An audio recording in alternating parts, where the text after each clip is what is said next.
June 20, what is today, 25th City Council meeting. Please join me in the Pledge of Allegiance. I pledge allegiance to the flag of the United States of America, and to the republic for which it stands, one nation, under God, indivisible, with liberty and justice for all.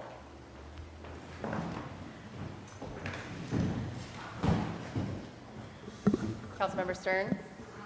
Mayor Pro Tem Wagner. Here. Councilmember Sutcliffe. Here. Councilmember Ingstrom. Here. Mayor Mortar. I'm here, thank you.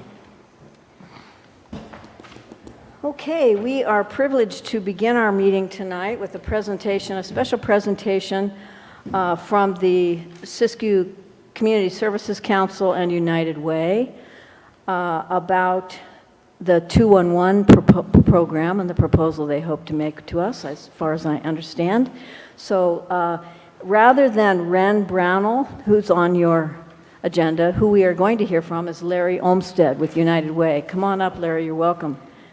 Please repeat who it is you are when you get to the microphone, and you have 15 minutes with us, including questions from council, if that'll work for you. Lisa McCauley, I should have introduced you as well, Director now for the Community Services Council. Yes. So we are working out of our office. We're happy to announce that we're working to bring 211 information and referral system to Siskiyou County. It's A little closer, Lisa. Thank you. one of 20 unserved counties in the state for the 211 system. And with me tonight is Larry Olmsted, who is the Executive Director of United Way of Northern California, and he's going to fill you in on 211. Thank you, Lisa. Welcome, Larry. Thank you. Thanks, Lisa. Madam Mayor, council members, staff, and members of the public. It's great to be here at Mount Shasta. United Way of Northern California is based in Redding. We serve a 9-county area, including Siskiyou County, and we're just thrilled about this opportunity to work with Siskiyou Community Services Council to bring 211 to Siskiyou County. Forgive me. I think there's a handout that's being given to you that goes through slides that describe the program. I'm not going to go through every slide, but I do want to give you an overview of what 211 is all about, why it's important, and why we think it's going to be a great service in Siskiyou County. First of all, the service will be 211 Siskiyou Connect, and it'll be jointly operated by United Way of Northern California and Siskiyou CSC. And what 211 is really is a helpline, and more than a helpline, but a help service that's accessible for free to any county resident. So what are the kind of needs that 211 helps with? Basically, any social services needs. So if you think about 211 as a dialing code, which it is, a 3-digit dialing code, 211 is the social services, as 911 basically is to emergency services. A person has a need, it's not an emergency, but it's a significant social services need. They can pick up the phone and call 211. They can also text 211 or access it on the web.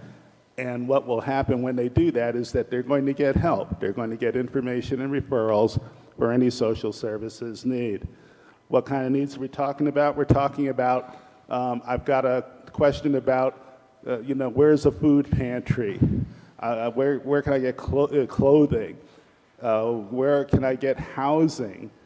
Where can I get mental health counseling or counseling for drug addiction, substance abuse? Affordable childcare, all those kinds of things. If you can think of any social services need, it will be, information about it will be accessible on the 211 platform. When we met and received a letter of support and approval from the Siskiyou Board of Supervisors, the supervisors were very excited about the idea that the county now will have one place where all resources in the social services realm will be kept. It'll be just a great, what an asset, a central place, a database where all resources about county social services exist. And not only are those resources going to be there, but they're going to be updated and kept up to date. It's a tremendous asset. Now, 211, of course, is a dialing code. And it's a dialing code, of course, approved by the Federal Communications Commission and in California, administered by the Public Utilities Commission. It's been around for about 20 years. About 90% of the United States population is covered by a 211, and that includes also about 90% of California's population is covered by a 211. Siskiyou County is one of 20 counties in the state that currently do not have 211.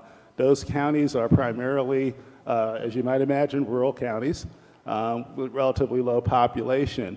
Glenn County is coming on this year, so that'll make 19, and Siskiyou County, once we are able to implement, that'll get that number down to 18. The CPUC, the state of California, 211 California, the state association, and United Way all have a vested interest in having all counties covered by 211. One of the principal reasons is that 211 is a fantastic resource in times of disaster or public emergency. Because, of course, our emergency agencies can give information to 211, and then they can tell the public, call 211 to get information about the wildfire or about, hopefully not the shooting, or about whatever, about the storms, or in the case of Butte County last year, about the fact that the Oroville spillway is about to, erupt. And in fact, 211 was used by Butte County officials last year for exactly that purpose. So there's a huge, plus to it. Now, when we're not in an emergency or disaster situation, we're simply in a situation, what we call 24/7 211. The clients have a great value proposition. First of all, when you call 211, you get a live person. You get that 24/7, 365. If you call at 3 a.m., you're going to get a live human being. If you call on Super Bowl Sunday, you're going to get a live human being. Whenever you call, you're going to get a live human being. Secondly, 211 is free for the user. Third, like I said, 24/7. It's accessible in any language. In our call center, 80% of our specialists are bilingual, mostly English-Spanish, and they can access any of 150 languages through a translation service within a minute. The staff that answers 211 calls is professional. They're trained, they're professionals, they're extremely competent, and they adhere to national standards set by the National Professional Association governing this type of work. There's a huge value proposition for human services agencies and for counties and municipalities. As I mentioned, first of all, there's a comprehensive database created of all social services. And it's available to anybody. The use of 211 means that when agencies get clients, if they get them through 211, probably the chances that the referral is an appropriate referral are very high because our specialists are giving out information. They're checking to make sure that the individuals are actually qualified for the service and so on and so forth. More calls handled by 211 means fewer calls handled by the city, the counties, and other agencies. And as I said, it's a valuable platform during public emergencies. So United Way operates 211 in Shasta County and Tehama County currently. It is our hope that 211 expands to all the counties we serve. There is a 211 operating in Butte County and Glenn County. Another agency runs those 211s, and we work very closely in partnership with them. We are working, as is the Public Utilities Commission, to do everything we can to ensure that this service is accessible to all communities in our state. I think that's a good place for me to stop, except it's always of interest how things are funded. We have worked with Lisa and Siskiyou CSC, tremendous partners. One of our goals at United Way, we are based in Reading. We do, of course, work in each of our counties. Everything United Way does is in partnership. We don't do anything by ourselves because there's no social issue out there that can be solved by one entity. And United Way's belief is that we want to be at the table trying to help and assist with all serious social issues. So we seek partners, and we think we have a tremendous partner in Siskiyou CSC, and we want to have a hand of partnership out to municipalities, the county government, and all agencies in Siskiyou County. So as we're working, we've identified a source of funds to get a database built, begin the process of maintaining that database, get a website built, because 211 Connect, Siskiyou Connect will have a website. And we hope to tap into state funding for the startup of unserved counties. And we are going to be seeking funds from other sources as well, municipalities, the county government, and companies or private citizens. Typically, the 211 funding model in any community involves the county government. It often involves First Fives, and it often involves municipalities, because municipalities and the county in particular see the value of having this resource available to all residents. And again, this becomes less work for municipal employees, for emergency responders, and so on and so forth.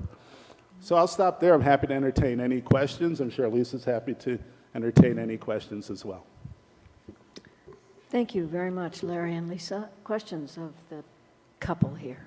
Hi, thank you for coming in and sharing about 211. Of course. You shared how it was funded, so that's good. How knowledgeable is the person on the phone? How knowledgeable are they about Siskiyou County? And how does that work logistically? Do you have a call center where most people are employed? Are they going to be physically here in Siskiyou County, or how does that work? Thank you. That's an excellent question. In this, there's lots of models for how 211 is executed in terms of phone service. For United Way, we contract out to a call center. It happens that that call center is located in Ventura County. It's in Camarillo. Okay. What is necessary to create a sense of locality is that the database that our specialists use is created locally. And in fact, it's not created locally necessarily even in Reading. We're contracting with a local individual to ensure that the database is created here. That database will also be maintained in a similar fashion. But meanwhile, our call center, of course, we have there's, I'd say, 3 state-of-the-art call centers in California for 211, and ours is one of them. The value of using a call center, first of all, there would be no way, well, I'd say no way, it would be a stretch for a county the size of Siskiyou County or Shasta or Tehama to operate a 24/7 call center that was professional and responsive to everything that came in. The call volume simply wouldn't be there for that. In Shasta, as an example, last year we handled about, on average, 8 calls a day. So think about 24/7, 8 calls a day. Typical call is 7 to 10 minutes. There's a lot of sitting around and twiddling your thumbs, right? So call center makes sense from that point of view. What we have found, because the question of quality always comes up, what we have found is that our quality is actually enhanced because of the ability to have a larger center, more supervision, more monitoring, more higher quality standards, more flexibility on scheduling, all that stuff. Now, having said all that, what we experience is that we do, of course, callback surveys and other quality assurance measures. what we have found is that our Shasta and Tama County, the satisfaction rate on all aspects that we measure for typically are above 90%. So we feel really good that we're serving the customers. What we find when we listen to tapes is that every now and then the specialist mispronounces a street name or something like that. That's not good, but it does happen. However, that does happen rarely, especially if we prepare the database correctly. So when we prepare a database, we'll say, the social service agency is open from 9 to 3:30. It's across the street from the Safeway or what have you. So we'll give enough cues to the specialists so that they have a sense of that localness. Thank you. Great question. Other questions, please? So is this process is already started, I assume, and when do you expect the system to be up and running totally? You want me to take it? Sure, excellent question. In fact, we were talking today and saying that the date that we're shooting for in terms of completing our work to make it operational would be October 1st. There's some of that is going to be dependent on the CPUC. They have to approve the application to utilize the 211 dialing code. We have the opportunity to start the text service and the web service whenever our work is complete, because those things are not regulated by the Public Utilities Commission. In totality, if you look at CPUC being a significant potential funding source and wanting to stay on their good side, we'll probably start when we get their authorization to do so.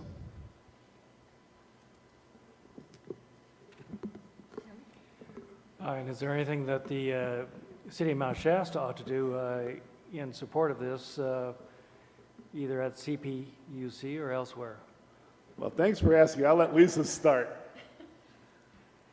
Yeah, what we would like to ask is that the council provide a letter of support that we can then turn into the CPUC, supporting the program and the benefits that it will bring to not only the citizens of Mount Shasta, but throughout the county.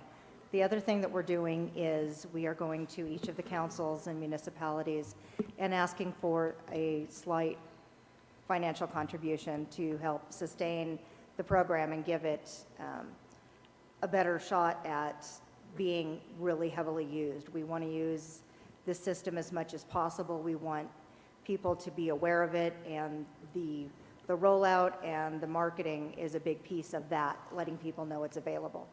So we are going to each city council meeting, community service districts, different private clubs, and asking for a contribution. What we were hoping with Mount Shasta was to get on a future agenda and bring that forward. I know tonight's not the time for that, but if we could get on a future agenda item, that would be great. So Lisa, are you going to provide a proposed template letter for us? Absolutely. How soon will that be? Can get that for you tomorrow. All right, and as a follow-up question, can you tell us about your proposal to roll out this program in terms of media to let the world know that this Sure. is going to be available? We've actually already had a couple articles in the paper. We've gone before the Board of Supervisors and gotten their support. We also have plans to attend, we'll have a booth at the fair. That kind of reaches about everybody in Siskiyou County that you could think of. For other things, we'll look into rolling out things in the newspaper, on radio. We'll be at local events, things like that, announcing the starting of the system. Yeah, yeah. So Facebook. Yeah. Thank you. One other thing, real quick, in response to the question. The other thing that would be valuable in terms of support from the city is the presence of your programs in our database. Anything a city resident might call about. For instance, I came up here from Silicon Valley. the city had a significant issue with graffiti, okay? So we got a lot of 211 calls about graffiti. We had a lot of 211 calls about animal control. Anything that the city, it's public safety, so anything that's a public safety program or an important city program that that people might call about, this is an opportunity to get those programs on 211, again, hopefully decreasing some phone calls to the city, and making sure that that information is accurate and kept up to date. So our contractor will be reaching out to the city to obtain that information, and any cooperation we can get on that would be fantastic for the residents. And Lisa and Larry, did you want to provide your telephone numbers for follow-up? Absolutely, sir. And I might have enough cards, but if I don't, it's area code 530-241-7521. And I don't know if my email is on the slides, but if it's not, Lisa knows how to find me, but it's lolmstead@norcalunitedway.org. Thank you, and I have a few questions for clarification as well. I'm wondering what Community Services Council's role is. I've heard a lot about what United Way will be doing for us. What about you, Lisa, and your organization? We're going to be taking the marketing piece. We're going to be the contact with the county and the county residents. We're that connection to them that United Way, being not in Siskiyou County, we're able to contact and touch base with the community. Yeah, And that the makes sense. database, And the correct, you know, database. Okay. Keeping that up and going and knowing who to contact for services and so forth to populate that database. Yeah, basically the model, and this is a model we use in Tehama County, has been extremely successful. Tehama County is, we're really, this is a Siskiyou CSC program, and we're in the back, with the, taking care of the, the back shop stuff. But in terms of the contact with the public, the marketing of the program, and making sure our database is accurate and reliable, we manage the database, but what goes into it really needs to start here. Yeah, thank you. Yeah. I can see that, and that makes sense to me. Thank you very much. It sounds like a wonderful addition to improve our quality of life here. I do have a question about what your experience with rural communities is. I have a sense that in rural communities, some of us might be less inclined to call a person we don't know versus, making a connection with a local person in our community that might be able to get us referred to the appropriate person or organization. So I'm wondering, on the one side. On the other side, I could see where people might want to talk to somebody anonymously about an issue they're having. But I'm wondering if you could speak specifically to rural communities in the size of Mount Shasta and the usage rate, if you will. Certainly. Working backwards, the usage rate, if you will, of 211 service, regardless of rural or urban communities, generally is tied pretty closely to the amount of outreach that is done, the amount of publicity, the amount of a typical 211 outreach often involves, door to door. I mean, it's going to meetings like this, going to county fairs, going to health fairs. It becomes a very grassroots kind of thing. Radio is an important tool for 211. So outreach will determine that. You're right that 211s have kind of a different flavor, urban versus rural, but both highly utilized. Typically what we find is that well, first of all, not just in rural communities, a lot of people don't like calling somebody who they don't know and asking for help. One thing I didn't mention is that 211 service is confidential, unless the caller directs otherwise. So despite that confidentiality, a lot of people still are kind of like, So we opened this year, we opened two-way text as a way to kind of mitigate against that. So now people, and text can be used in a lot of different ways by 211, but one of them is a two-way dialogue with our specialists. So that helps a little bit. You can also access 211 on the web. So if nothing else, any county resident will be able to go online, not have to speak to anybody, and do searches themselves. We think there's more value in talking to a person because that person is trained to really get at what your issues are, but that's available too. What we find, I think, in rural areas is that 211 is well utilized, and there's very high-impact 211s in Nevada County, as an example. They have a very strong and thriving 211. Kern County is another great example of a very strong and thriving 211.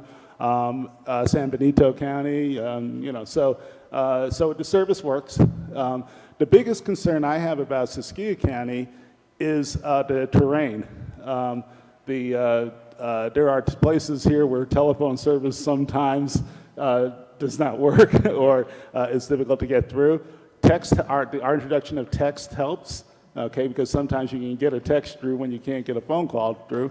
We're still across the 211 network in different counties around the state. We're still working on that. But in general, the service does work, and it's effective for rural residents. Thank you so much for your thorough responses to our questions. Are we good, Council, to move on? Okay. Thank you again very much. I wish you Thank well, you so and we look much. forward to your, what do you call it? The letter that we can steal with pride from. Okay, yeah, Okay. we'll get that tomorrow. Who should I use? Kathy Wilson, Bruce Pope. Yeah. Okay. Thanks very much. Thank you. Okay, I'd like to move now to the public comment period on our agenda. This is for any comments that are pertinent to issues that, agenda items that are not on the agenda, except for those in the consent agenda. If you have a comment about something on the consent agenda or something not on the rest of our agenda, please feel free to join us and with your 3-minute comment. And I'll begin with Pam Nerona.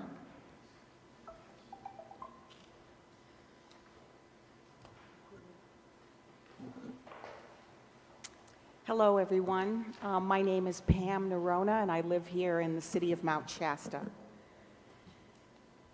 My address tonight is about one of the advisory councils, the Active Transportation Committee.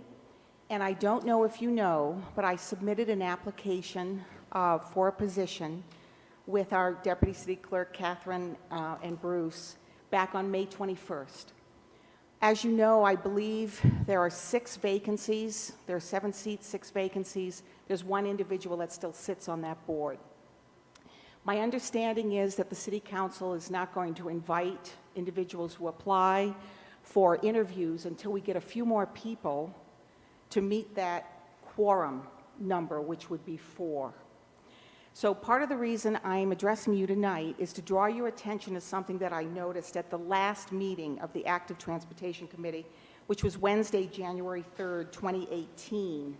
There was an item number 6 on that agenda, and I found this online in the archives, so it's accessible. And it basically says, the Active Transportation Committee has had issue with attracting and maintaining committee members. The committee will no longer have quorum in February. This item is to explore the nature of the committee and how the members believe it should evolve to attract and retain members. Action. 1, recommend to maintain current charge of the committee and promote committee opening to obtain quorum. Or recommend changes to the charge and scope of the committee for Planning Commission consideration and City Council approval. I didn't see any record of the minutes from that meeting because, of course, everything kind of stopped in January, and my understanding is there's been no meeting since.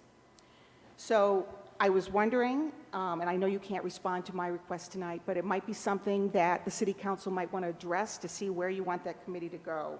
I also want to point out, and I think Catherine might already know this, that based on that resolution, effective December 9th, 2013, the ATC was moved to 7 members instead of 5, but online it still shows that there's 5.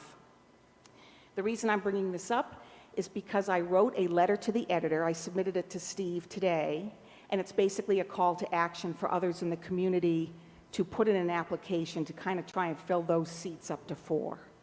So that's all I have to say tonight. Watch for the letter to the editor in this Wednesday's paper, and you know where to find me if anything starts to move in that direction. But I'm willing to serve and looking forward to it. Thank you. May I ask you a question? Sure.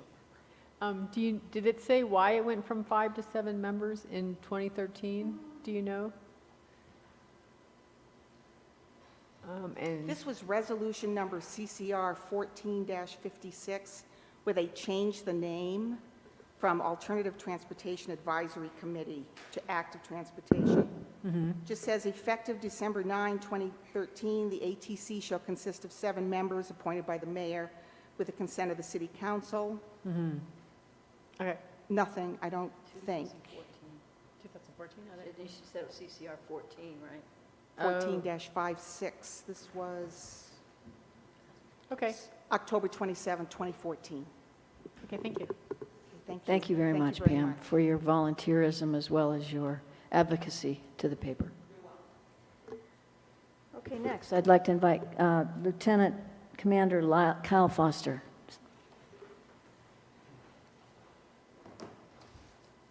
Madam Mayor, ladies and gentlemen of the council, my name is Kyle Foster. I'm Lieutenant Commander of Mount Shasta CHP. Just wanted to take a few moments to bring the council up to speed on a few things. I met with Chief Cross last Monday. We went over just a couple law enforcement matters, including 4th of July. And I am confident in the city's planning and additionally in our assistance for a very healthy and safe 4th of July event up here in Mount Shasta. My entire office staff of 19 officers and 3 sergeants will be working that day. We're also conducting enhanced DUI enforcement starting that weekend and through the week till after 4th of July. So you'll see a lot more units on the road doing DUI enforcement. Additionally, we'll be helping staff the mountain runners, the 5-mile run, and the fireworks. It's our desire to get people out of Siskiyou Lake as quickly and safely as possible. I know historically there can be a backup, but we'll be aiming to expedite that process. And then the biggest concern that I wanted to bring to the council was the current I-5 construction project and what that means for the city and its members, or excuse me, its citizens. That project's going to be ongoing. Originally it was planned for 2 years. JF Construction's now hoping to make it a 1-year project. The biggest concern for the city is going to be additional traffic, including commercial vehicles, taking Mount Shasta Boulevard and also going along Old State Road. We have been working with county roads to increase our signage on Old Stage to preclude commercial vehicles greater than 65 feet from using the roadway because they get stuck and they're actually prohibited by law. And we're working with our other stakeholders in key parts just to increase traffic safety. We don't want residents getting stopped because of commercial traffic, and we don't want, the delay in commercial goods. So I'd just like to ask the council, just remind your constituents not to drink and drive, to use good safety practices, always designate a driver. And if there's anything the Highway Control can do for the city of Mount Shasta or its surrounding communities, don't hesitate to call and ask us. Thank you so much, Commander. Before you leave the podium, are there questions or comments from council members? Do you have a telephone number? I do. My office number is 926-2627. And then I will also provide council with my business card that has my direct email address. So I'll do that right now. Thank you. Thank you very much. Wonderful to have you in town. Thank you. Okay, next I'd like to invite Melinda Willie to come up. Good evening, Melinda Willie, Mount Shasta. This is a perfect segue. I am concerned about fireworks. Every year I come up and talk about this, and I would really like to invite us after this year to possibly put a committee together to look at alternatives to traditional fireworks. Front page of the San Francisco Chronicle today is the huge acreage that's being spread right now in Lake County. With global warming, the dryness up here, we're at high alert for fire. There are other alternatives to fireworks that look just as good, if not better, and that are high-tech, and we could buy our own equipment and save a lot of money over the years to come while also saving lives and possibly property. I believe the risk outweigh the benefits of 20 minutes of entertainment for our community, and that we need to look forward to what alternatives we can do to protect our beautiful place that we live. The second thing I wanted to talk about is the 211 conversation. I was on Command Central for Tampa Bay, Florida when they had the hurricane. Our Command Central was in Sacramento because their power went down, and so I worked on 3 computers in front of me. With all of the information that had been given in advance that showed up on the computers when I had the headphones on, when somebody called in, they absolutely believed that I was on the ground in Tampa Bay because I could put them on hold for a few seconds, look at my 3 computers, find out I didn't even know this existed, but there were cameras that I could go to, and it would show me the front of their house, and I could see if they were flooded or not, and if I could get an ambulance or some type of rescue to them. I could also see what highways were open. I could see what hospitals would take them. I could get on the phone and call the hospitals and see where this person could go. So it was a lifesaver for what I did in Tampa Bay. I was a volunteer, and one of the questions I had to them, they were saying professionals were doing this. I had been trained in advance how to do this. So one of my questions would be, are they using volunteers? Are they paying the people? And that may be where some of the funding goes for. But the calls that came in, people were frantic on the other end. They were from rural areas around Tampa Bay, and they were right in the center of it. And I was their lifeline. And they begged me not to hang up on them because they had called other resources that didn't have the women power or manpower to handle the calls, but 211 did. I was in a warehouse in Sacramento, yet I appeared to have boots on the ground in Tampa Bay. So I don't believe it has to be in Siskiyou County. It could be in Redding, it can be in Ventura, it could be across the United States. As long as the information that's provided and the maps that are provided are accurate. And one of my concerns would be knowing how understaffed the city is right now, to get the appropriate people to get the backstory of everything, so when the information comes up on the computer, that person that may be in another town appears to know what's going on here. Thank you, Melinda. Did you guys talk before the Yeah, meeting? we changed phone numbers. Did you? We changed phone numbers. Yeah. Barb has a question for you. Quick question. You know that our fireworks go off on North Shore. It's very I know close where to they the go big off. body of water. Is there anything on record or any evidence to show that we've been dangerous in the past? I'm not talking about just the fireworks over the lake. I'm talking about a ban on fireworks in the area. It's more likely to come from children playing with fireworks. A big breeze could come up and those fireworks could blow embers. Okay. But there are other communities that are using lasers, and the techie kids, which are all the kids below our age, love that stuff. Okay. And they can add the sound to it to give it the appearance, but it's absolutely beautiful, and it's pre-programmed, and you buy the device and you have someone work it, and you're not paying $25,000, $30,000 a year for fireworks. You may be paying that one time. Okay, thanks for the clarification. Thank you very much. Are there other comments from members in the public? Yes, Greg?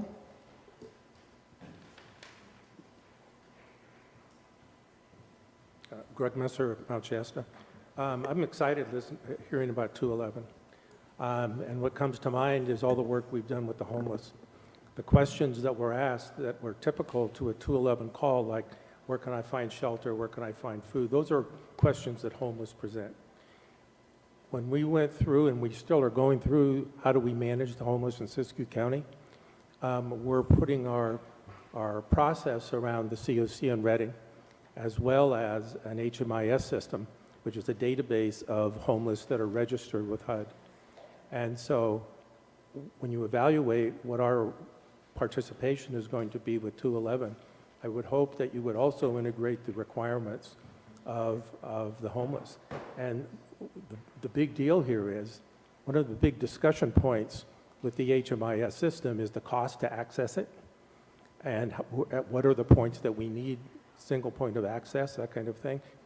The answer is 211. There's one-stop shopping there.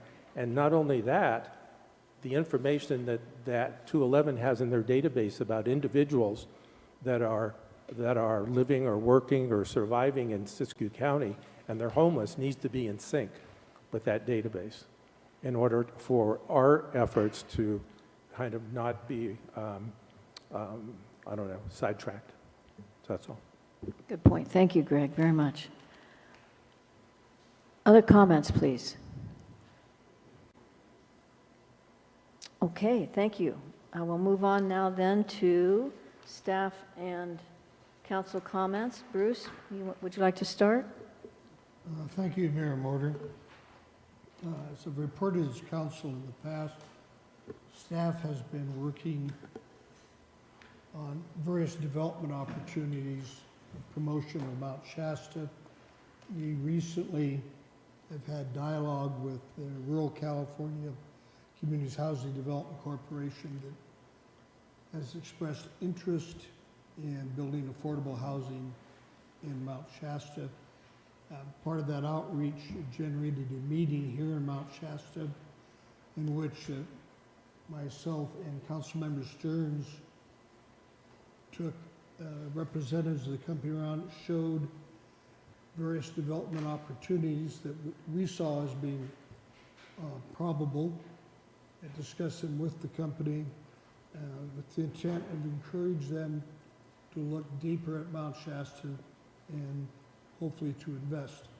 Out of that meeting came a very positive response to which we afforded certain maps of property, topographical layouts of the land, possible density issues, zoning, and received very, very positive feedback. So what we're kind of in the process of doing now is starting to reach out, work with the Rural Communities Group, ask them to participate in a process whereby we would look at sites that they are interested in, what they think could possibly be developed there, formulate a plan, and then bring that through a public process, through the public participation, input, bring it to Planning Commission, eventually bring it to the council with the intent that if we can work out the issues, we can perhaps when we get to the council, we can be recommending something along the lines of an exclusive right to negotiate, which would be a contract which would specify things to be accomplished in a period of time, both by the city and by the applicant. The intent, the end of that would be a development agreement, which would control development of housing. So that's something we've been working on. It's been a very positive response. I hope you'll be putting an outline of the program together here very soon with input from rural communities, which I will forward to the council basically in memo form so you can see how this develops, and then we'll bring the process forward. Additionally, we were contacted today by USDA Rural Development. They indicated they had some excess funds available that they had to commit the expenditure of by August of this year. It's a grant in the area of $1.5 million, and it would be used for sewer improvements in the downtown area of the city. So we just It can be used for what? sewer system improvements. Only? Yes.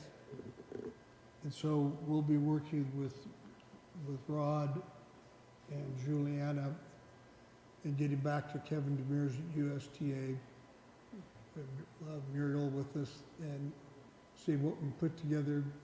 Very, very short timeline, but I think this would be a great opportunity that we cannot just sit and wait on. The money's there, so let's move on it, do the best we can, see what we get. So we'll keep the council up to speed, appraise what we're doing as we go, and hopefully we'll end up with a grant. maybe I missed the dollar amount. Do you know how much grant money? 1.5 million That has to be spent by August? has to be committed, Committed, okay. and that would conclude my report, Mayor. Is that it then, Bruce? Okay, I have a question about the housing. So this is an exciting proposal. I'm a little curious about whether or not, I know you've been working with other housing development organizations and firms. Is this something that would essentially limit the housing development opportunity to the company, the rural, I cannot keep their name in my head, this rural community, this rural housing outfit out of Ukiah? Would this essentially be an opportunity focused at them and not be available to other housing organizations and companies? And how would we justify that? Well, since it's very preliminary,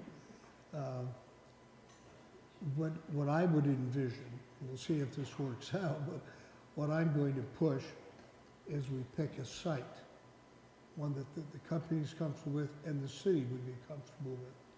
Put together a program for that site. Any commitment in any form that you made to that company would be site-specific and time-specific. So other housing companies like USA Housing that does very much the same thing as this company does, they would still be able to come here, look at sites, build housing, we can still interact with them. However, during the period of time that you're in an agreement with this company, you would not negotiate with other companies on that site for that period. And this is a very standard way of doing business and development. So let's say hypothetically, you had rural communities here, you could have exclusive right to negotiate with them for a site. You could have another exclusive right to negotiate, say with USA Housing, on a different site. Maybe going forward on parallel tracks. I see, makes sense, yes, thank you. Other questions of staff?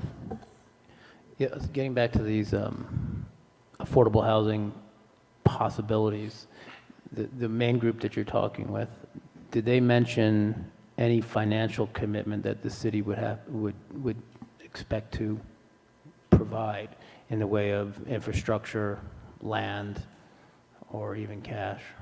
Well, initially, all those things will have to be on the table. Those are the issues we're going to have. But they didn't say expect to contribute 20% of the project cost, 10%, anything like that? One of the things that they're looking at one of the projects is a state program of affordable housing that requires a local match. Our local match could be property we own, if that's the site. So there are other, on different sides, you have different infrastructure issues, access issues. All those are going to have to be addressed because in the end, all the costs, all the development have to work out, and this thing has to pencil based on funding programs. Now, the good part of this company has a very good track record working with the Tax Allocation Committee, the State Treasurer's Office, and working on other programs, all of which we think would be applicable here. So Bruce, I just received a message from a member of the public who's listening live, and she says she can't hear you. So do you have your mic, your lapel mic? Right here. I can't see because of the laptop. I do. I'm going to ask you to speak more clearly or loudly because she So said Greg she's and- not hearing, so. Greg Messer and I were discussing this at the beginning of the meeting. So the volume of my mic in the room seems to be significantly better than the volume that is being transmitted via the internet. So I will try to speak even louder for those listening. Yes, and for the person who wrote me, please write me again as you hear Bruce continue to speak. Thank you.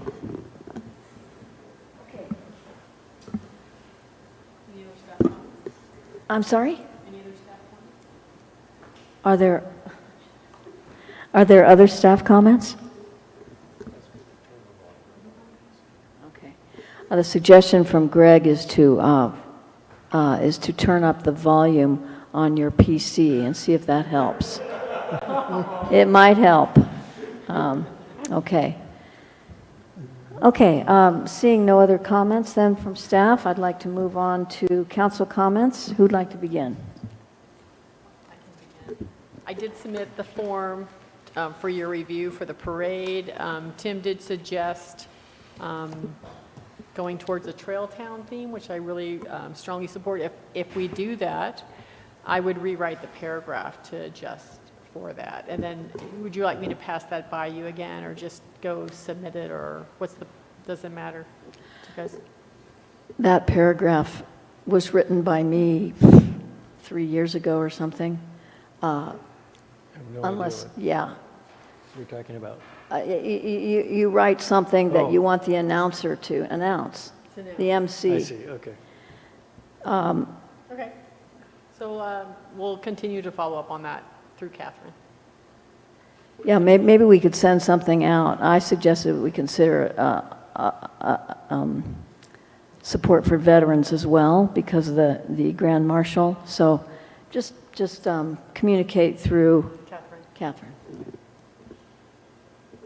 I like both ideas. Maybe we can be a hiker veteran. Actually, I'll add that during my comment period. There's a Siskiyou Land Trust, Siskiyou Local Transportation Commission meeting tomorrow evening. I did give the mayor PowerPoint from LTC staff. I'll put that on at your location before you arrive, so it should still be there.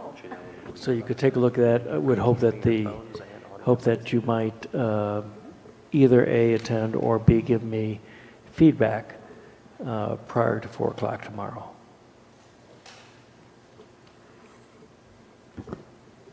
Thank you. And this is regarding the stage bus extension okay, thank you. And the meeting is when? 4 o'clock tomorrow? 4 o'clock. Okay, other comments, council members? The Breast Cancer Prevention Partners Climb Against the Odds went off well, without a hitch. 4 people summited, and it was a real success. So I also want to thank the Beautification Committee for what they've done downtown. I don't know if you've noticed those planters. I'm driving through town and I almost hit one. So yeah, they're pretty nice. They did a great job. They really work hard, so they should be commended. Thank you. John?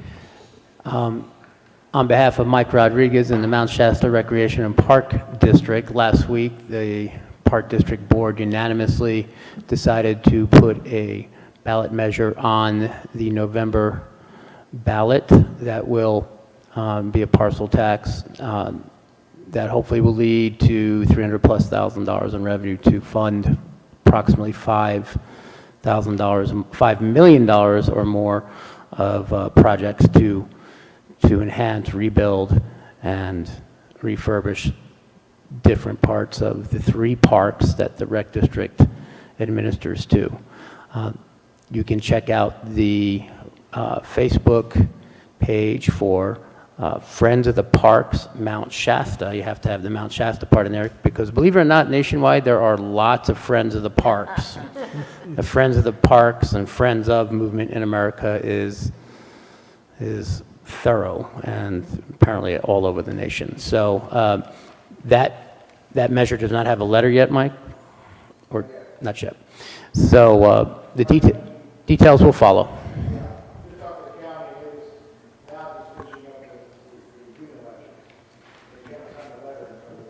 So can you repeat that? We couldn't hear that. So Mike said the county is finishing up the June election details, and they can't assign a letter to the November measures quite yet. But anyhow, the campaign to hopefully pass that measure begins essentially now. Thank you. Thank you.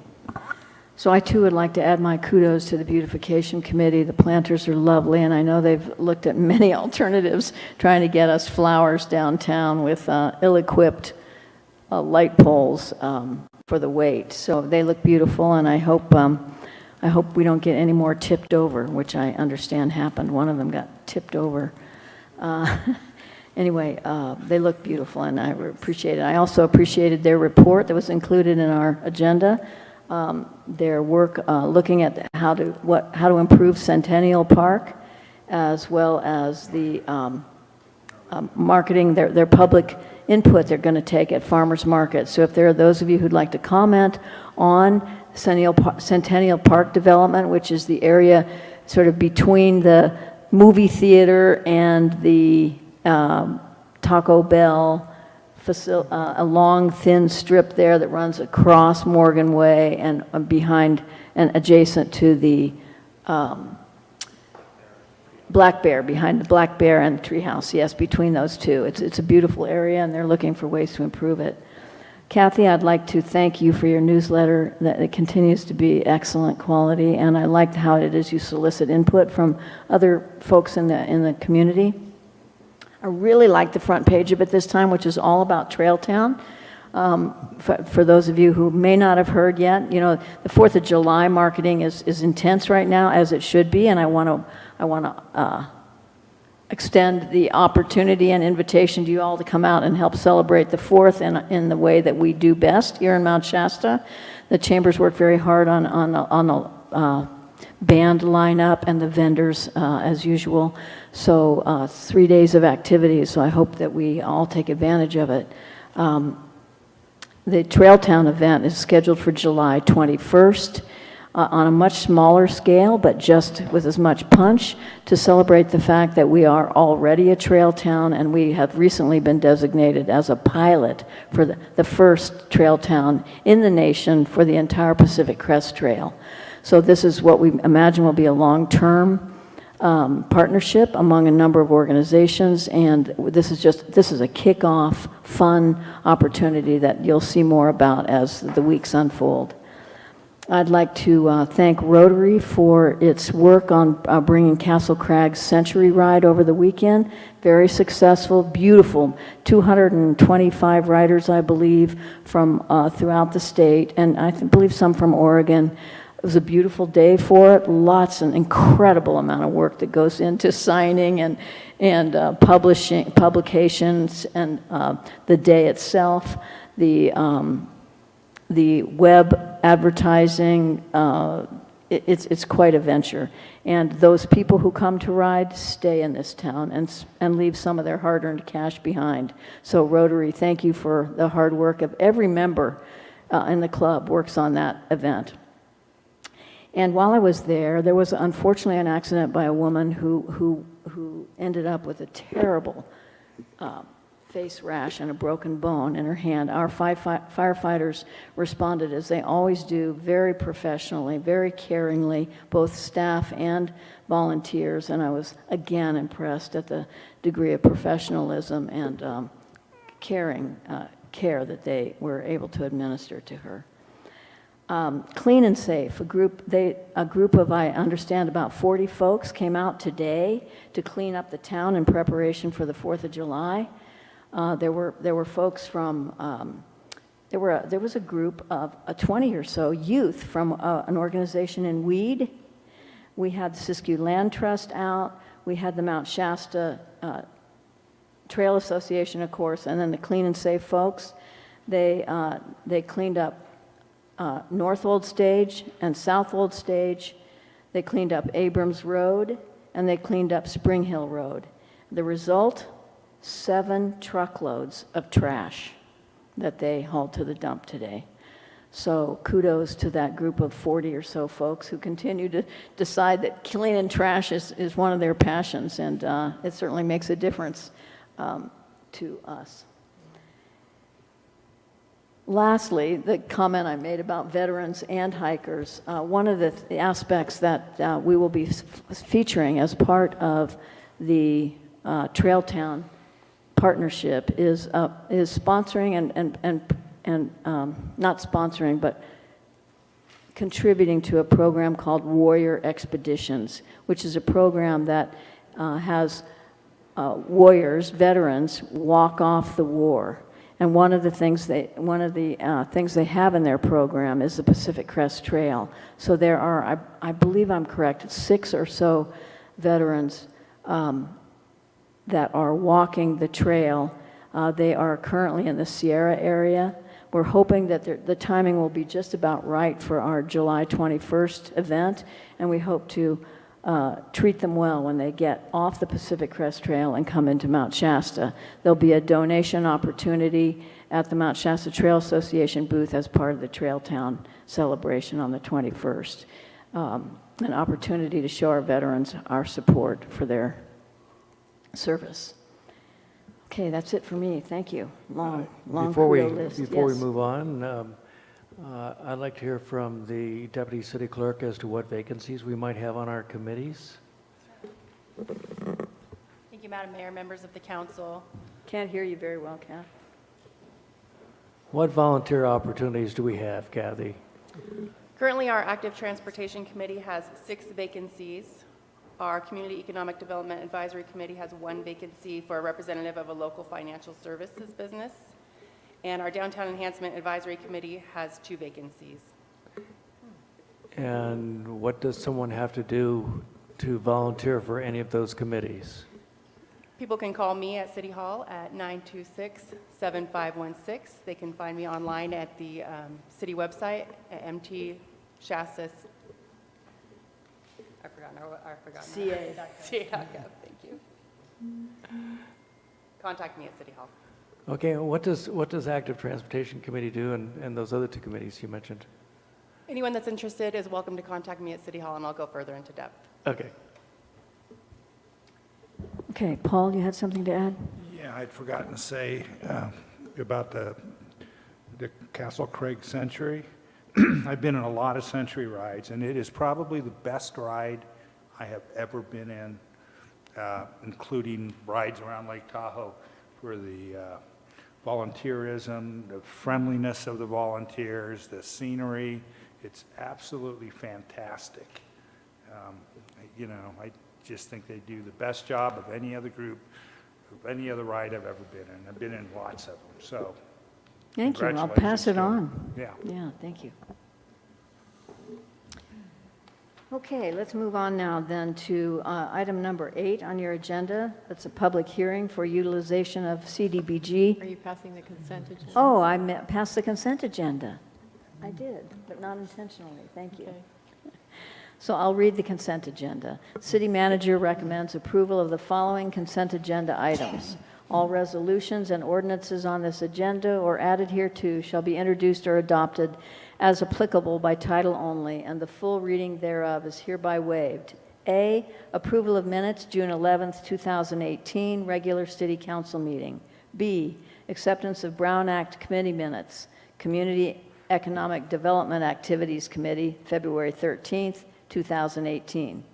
C, approval of disbursements, accounts payable 6/8/18, and total gross payroll and taxes for the period ending 6/3/18. D, monthly financial and investment report. E, approval of city council protocols, resolution number CCR 18-31. Thank you. F, biennial conflict of interest review. G, receive the report entitled Trail Town. And H, receive the report entitled Beautification Committee. Move to remove item E from the consent agenda and agendize it for tonight. I have a couple additions I'd like to talk about. Is there a second to remove item number E from the consent agenda? I don't think that requires a second. What we've done in the past is if any member wants something removed, it gets removed. Okay, From that's, consent thank you agenda. for the reminder. Okay, so we'll put that after the Columbia Telecommunications And Corporation. may I suggest that in light of the fact that there's a 3-hour time difference between the CTC folks back east and our time here, that with the consent of Rod and Mike and possibly Greg, that we take CTC before the CDBG agenda item. Let's finish the consent agenda first, then I'll come to that. So we've removed item number E from the consent agenda. Is there a motion for approval? Well, I move approval of items A, B, C, D, F, and G, and H. Thank you. Second. Second, all those in favor? Aye. Aye, and they opposed? Okay, unanimous, thank you. Okay, so the suggestion has been made to move the CTC agenda item ahead of the public hearing. Are there any objections, staff? Madam Mayor, if I may, we did have a time constraint with Mr. Rodriguez. That's why we put him ahead of the CTC report. Are there folks that are in the, is it a 3-hour? We have 3 people that have been waiting since 5:45 on our meetings. Yeah. So how difficult is it for you, Mike?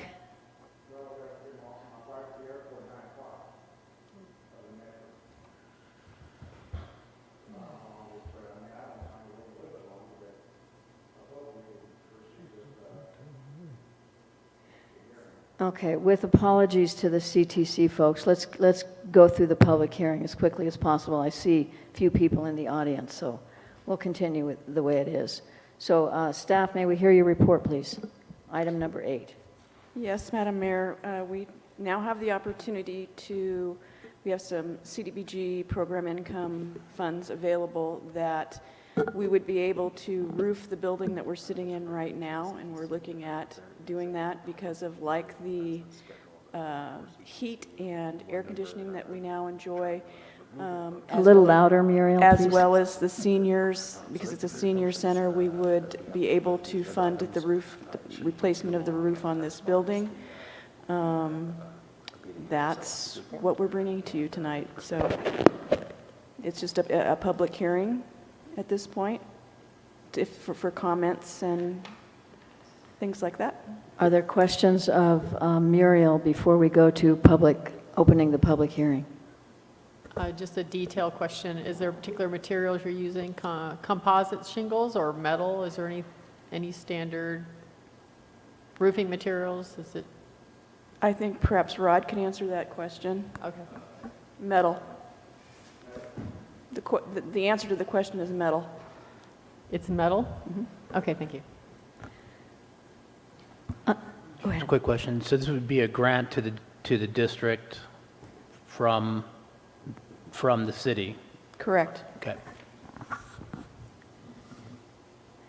Okay, I have a couple questions. How is the amount paid to Great Northern arrived at? Excuse me? In your report, you indicated that there would be a certain amount, I believe it was $6,000 paid to Great Northern, That's for the administration of the project. and how is that arrived at? I'm just out of It's a curiosity. The it's a total percent- cost of the project is $90,000, It's a percentage of the total cost. and that's a standard percentage? Yes, it is. I see, okay. And there were criteria in your report that the project needs to fit. Well, one of them was dire emergency, one of them was low income, seniors, I've forgotten now. It's this particular one, it meets the criteria for seniors. For seniors, okay, thank you. Any other questions before we open it up for comment? Okay, thank you. Then let's open it up, the public hearing, to public comment. I welcome any of you to come forward. Well, good evening. Thank you for giving me this opportunity. I just want to thank the city again for all the support. I mean, we did the AC, you can tell the difference. A lot of our users have also noticed the difference. So it's a great partnership, and I want to thank you for considering this another addition, which would be a good step into our major project coming up in November. I wanted to announce, too, that last week on the 21st, the district is celebrating our 70th anniversary of being Recreation and Park District. So that's a lot to be said here in Mount Shasta. So we're going to be doing some things over the next few months just to acknowledge our 70th anniversary. So I do appreciate the continued support for the district of this project, and I personally look forward to working with you ongoing. So, any questions? Thank you, Mike. Thank you very much. Are there other comments? Rod Mears, Great Northern Services. Just a clarification to the question about how the costs were arrived Yes. at. They're actually, what's in there is substantially lower than what the state allows, but this is a relatively simple project, so I put lower numbers in. What's typically allowed is 7.5% for administration, 8% for activity delivery. This is closer to 3% and 6%. And as with any contract we do with the city, it's actual time spent, so we might not even need that much. Nobody asked about timing, but in case you're wondering. It's in the report. Oh, it is? It was in the report that it would be finished by December of next year. It'll be finished before then. Okay. No, Tell that's us- just tell the us the term of timing. the subrecipient agreement, and I just put that so that, you know, we would have more than enough time. But in terms of actual timing for the project, environmentals take about a month, state approval takes about 2 weeks, bid process will probably take a month. Ideally, this could be done by the end of September. Realistically, we should be able to do it before heavy weather hits this year, assuming we have a winter. Wonderful. Thank you, Did you have a Rod. question, Tim? No, I was just going to ask you to tell us about the timing. Oh, one step ahead of you. Any other questions? I just want to add that I appreciate your coming in, lowballing it, as do the citizens. We can put more money than into the project cost. Really appreciate the help of Great Northern. Thank you. One more question. Do you have anything in the roof design for snow load or anything like brackets to hold this, anything like that? Or? So you mean like snow breaks at the bottom so people don't get crushed Yeah, at the snow doorway? breaks, yeah. Yes. Okay, thank you. Okay, thank you. Any other comments? Okay, seeing none, I'd like to close the public hearing and ask council if you have any discussion, further discussion. I have a question for the finance director. Yes? Recommended council action is to approve use of CDBG program income for the replacement of the roof of the main lodge at City Park, and authorize finance director to sign the subrecipient agreement with Great Northern Corporation. Don't see a resolution. Is a motion sufficient? Yes? I so move. Second. All those in favor? Aye. Any opposed? Thank you, Tim. I was just scrambling through my paperwork to find a resolution, so you resolved it for me. Thank you. Okay. Okay, now we can now turn to, thank you all for your patience and your input. We can now turn to item number 9 on our agenda, and again, thank those of you who've been waiting for so long from the Columbia Telecommunications Corporation, and I think, Kevin, that you're on. Okay, my name is Kevin. I'll be your host tonight. So CTC, please unmute your microphones and your phones at this time. And we also ask that you present your screen at this time. And while you're working on unmuting yourselves, I will introduce our city council. From left to right, we have council member Tim Stearns. We have Mayor Pro Tem Barbara Wagner, Mayor Kathy Morter, council member John Stackpleff, and council member Paul Engstrom. What will happen is CTC will present their presentation. We will be able to hear them over the speakers, and we'll let you make sure we can hear you. And at the end of the presentation, this microphone, they can hear us very clearly on this microphone. We will pass this microphone around in case city council has any questions. And with that, I'd like to give give everything to CTC. So CTC, if you could just talk and let us take control. Thanks, Kevin. Can you hear me okay? Yes. Great. Yay, we did it. So, what's that? I said, we did it. I'm celebrating this. Sabrina, we hear you fine. So my name is Sabrina Gosnell, and I am a senior analyst with CTC Technology and Energy. And I'm one of the members of the CTC team that worked with the cities of Dunsmuir, Mount Shasta, and Weed on this engagement. Also on the line are my colleagues Michael O'Halloran, a staff analyst, and Tom Asp, a principal analyst. And the three of us make up the business team that managed this project, supported by various others in the company. So this presentation is meant to summarize what CTC provided in our final report, its appendices. I think there are 5 appendices, and an additional Q&A document that we provided in May of this year to respond to some questions that were posed by representatives from the 3 cities. So I'll jump into this summary, and after I'm done, there will be time, excuse me, for questions and answers, as Kevin mentioned. And any of us on the phone will kind of jump in with our knowledge and expertise to answer whatever questions may come up.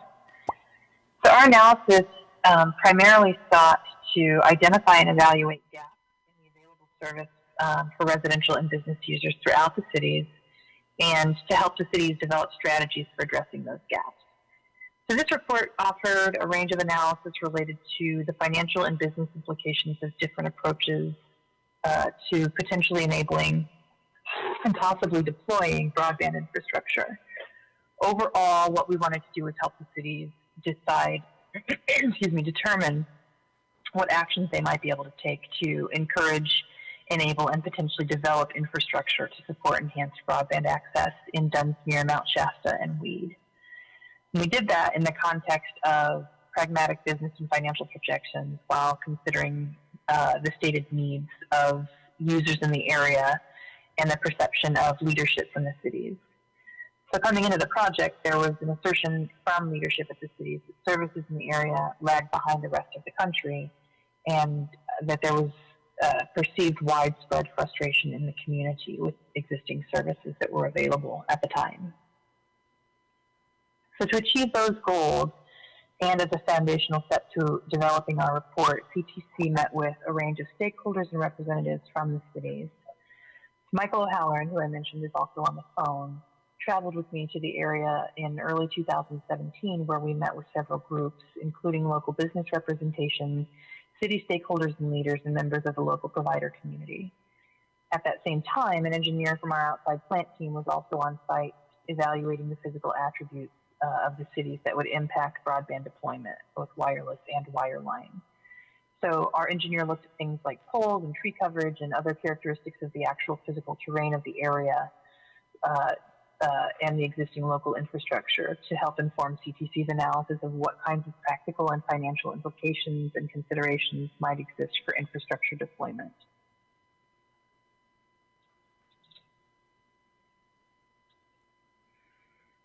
So following those meetings and that site survey, we delved a little further into evaluating the local broadband market as it existed at that time.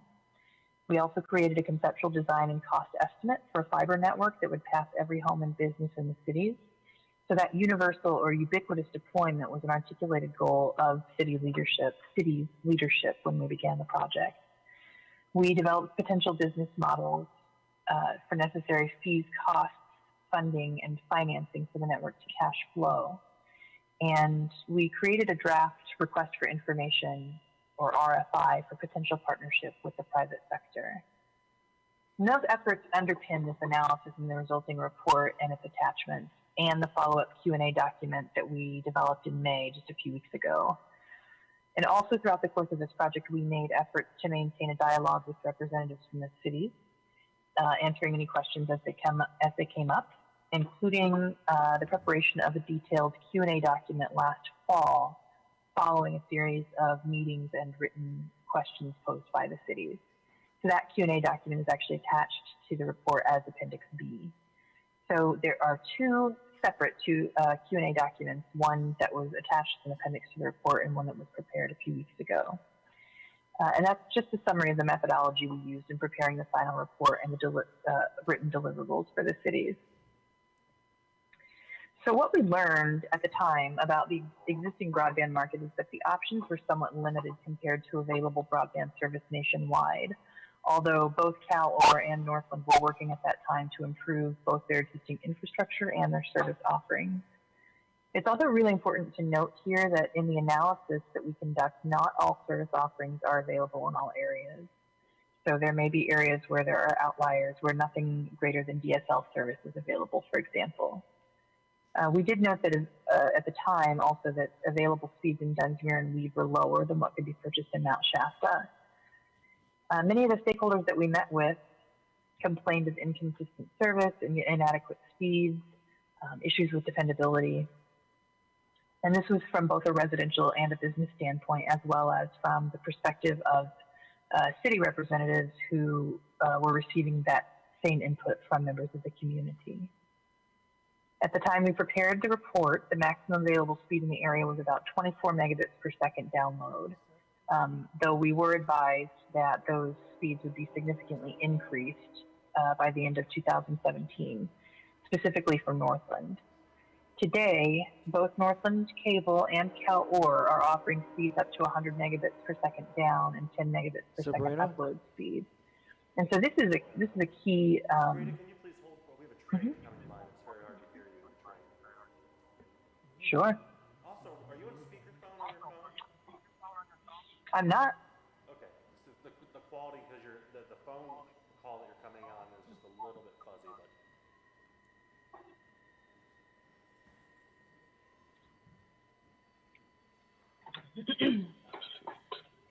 Welcome to rural America, where the trains determine what stops our deliberations. Our train is almost Thanks for your going by. patience. Thank you for your patience. No worries. Absolutely.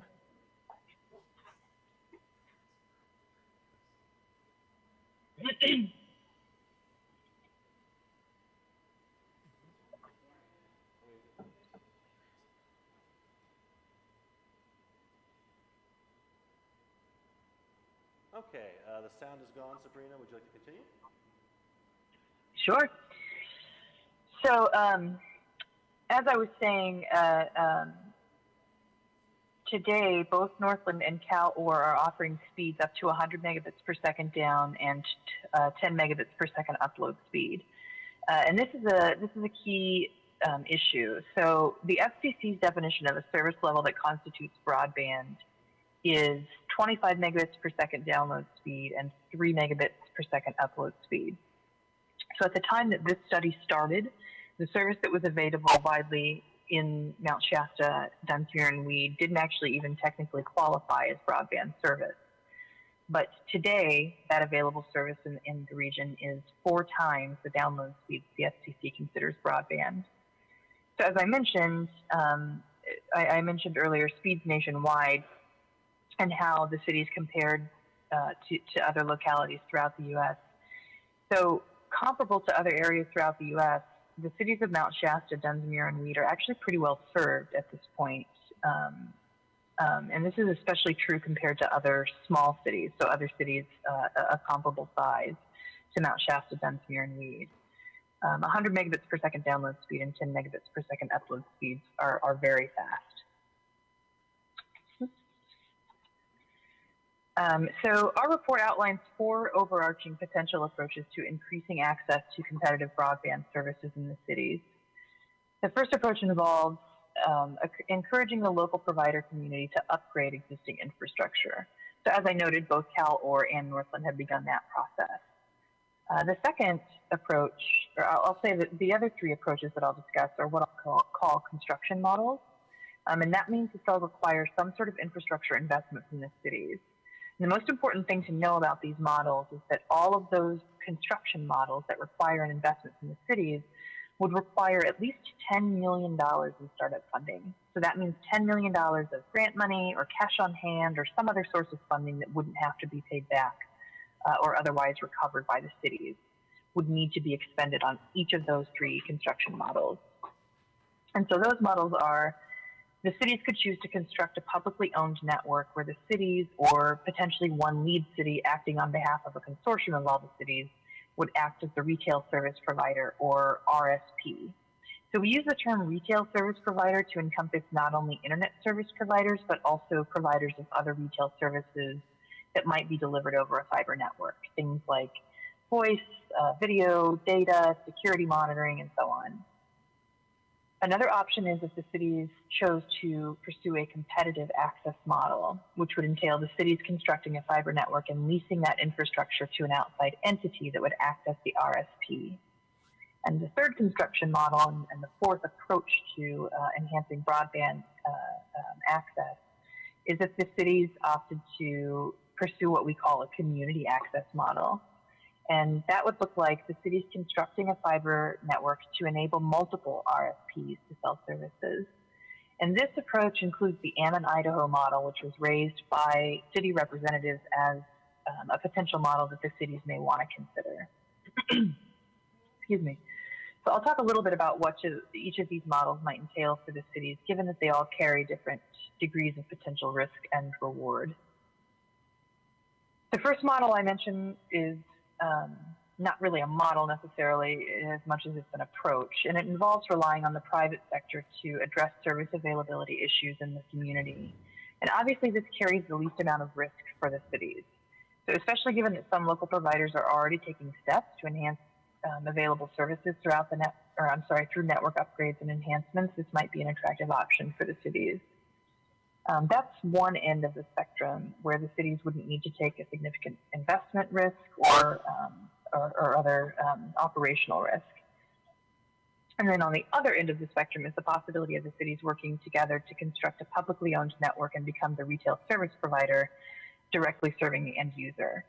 So this obviously carries the greatest degree of risk for the cities because it involves the cities entering the broadband market as a provider and competing with the private sector. This has been somewhat successful in certain entities throughout the U.S., but there are very specific parameters that have enabled that success. For example, if a public entity enters the market where there's no comparable competitor, so maybe members can't gain access to services that a new city entrant to the market might be able to offer, this gives that public entity a competitive edge. Additionally, there might be other examples where there was significant grant funding available so that the public entity doesn't have to pay back its capital costs. But generally speaking, it's very difficult for a public entity to compete with the private sector in this space. Often, the private sector has economies of scale that simply can't be matched by a public entity.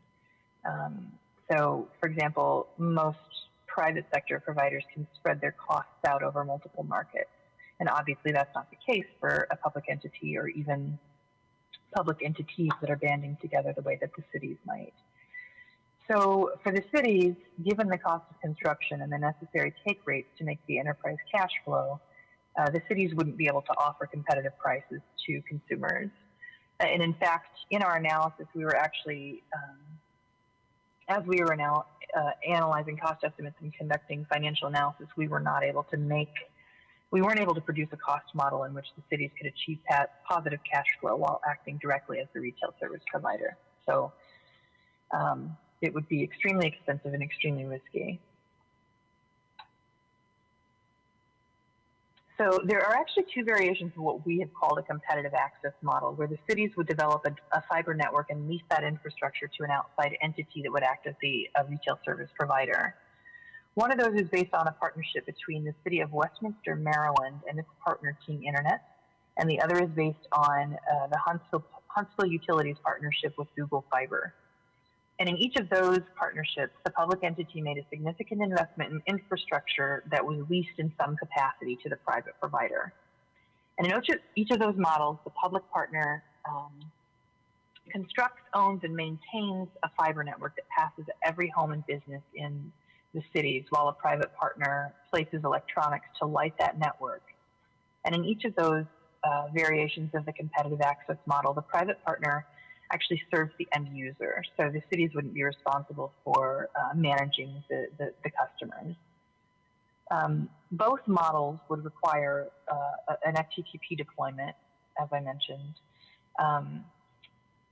Where these models differ is in their treatment of what's called the fiber drop cable, which is the cable that connects the resident or business to the distribution network. So in Westminster, the city opted to retain ownership and bear the cost of the entire network all the way to the customer's premises, including that drop cable. In Huntsville, Huntsville Utilities opted to allow Google Fiber to be responsible for installing that drop. So when a new customer signs up for service in Westminster, the city installs that drop cable, and in Huntsville, when it's time to bring a new customer online, Google Fiber does that installation and owns that infrastructure. So a slightly different variation of the community access model, which is a little different than the competitive access model, can be found in Ammon, Idaho, which is a community that folks in leadership positions at the cities of Mount Shasta and Dunsmuir and Weed mentioned as a potential example of what you might like to replicate in the area. So it's important to note that the Ammon model differs from the community access model that we developed in a few key ways. First of all, the Ammon model does not provide ubiquitous coverage, but relies instead on a demand aggregation model where infrastructure is deployed to a certain once a certain take rate has been achieved.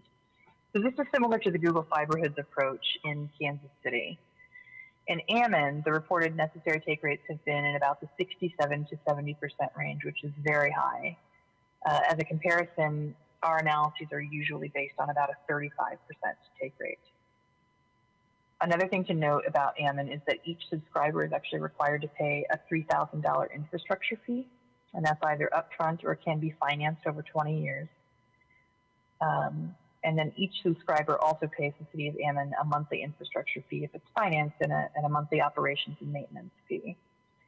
So that's something to note about the Ammon model, that it's not without significant costs to the consumer or to the subscriber. So based on our analysis, the outside plant construction costs would total about $15 million. So that's just over about $3,000 per resident or business. And in addition to that, we're looking at about a $661 drop cost per customer. And as I mentioned, that's that cable that connects the customer's home or business to the distribution network. So the one thing that's important to note is if the cities were to seek a partnership, the fees that would be required of the private partner or the network operator to sustain operation of the network would be about 3 to 5 times greater than those paid in existing broadband public-private partnerships in the U.S. It's also important to note that partnership models don't change the economics of deployment. It's going to be extremely expensive to deploy network infrastructure. That said, it's also important to note that fiber carries certain benefits that are unmatched by other technologies. So fiber is the preferred option for new construction. So in cases where an existing network is not being upgraded, but a new network is being installed. It's also currently the most future-proof, scalable, and long-term broadband infrastructure option, and we don't anticipate that changing anytime soon. At the same time, we do expect that demand will continue to increase at both the residential and the business level as applications and electronics become increasingly sophisticated. It's also important to note that 5G and other wireless technologies are not possible without fiber, so those technologies rely on fiber. There are alternative solutions to a fully fiber to the premises deployment, of course. We looked at 3 key alternative approaches, including encouraging incumbent providers to augment their existing infrastructure and service offerings, as I mentioned. We also considered the possibility of the cities deploying a fixed wireless network, and also the possibility of the cities deploying a backbone fiber network to connect Dunsmuir, Mount Shasta, and Weed to one another, as well as to connect key sites like schools and public facilities. So a key alternative approach to an expensive fiber to the premises deployment is for the cities to find ways to work closely with the local existing provider community to encourage deployment of additional infrastructure, upgrades to existing infrastructure, and increased service offerings. As I've mentioned, we've seen that both CalOR and Northland are already taking steps to improve those offerings, independent of any action that the cities have taken, aside from exploring the possibility of deploying infrastructure themselves.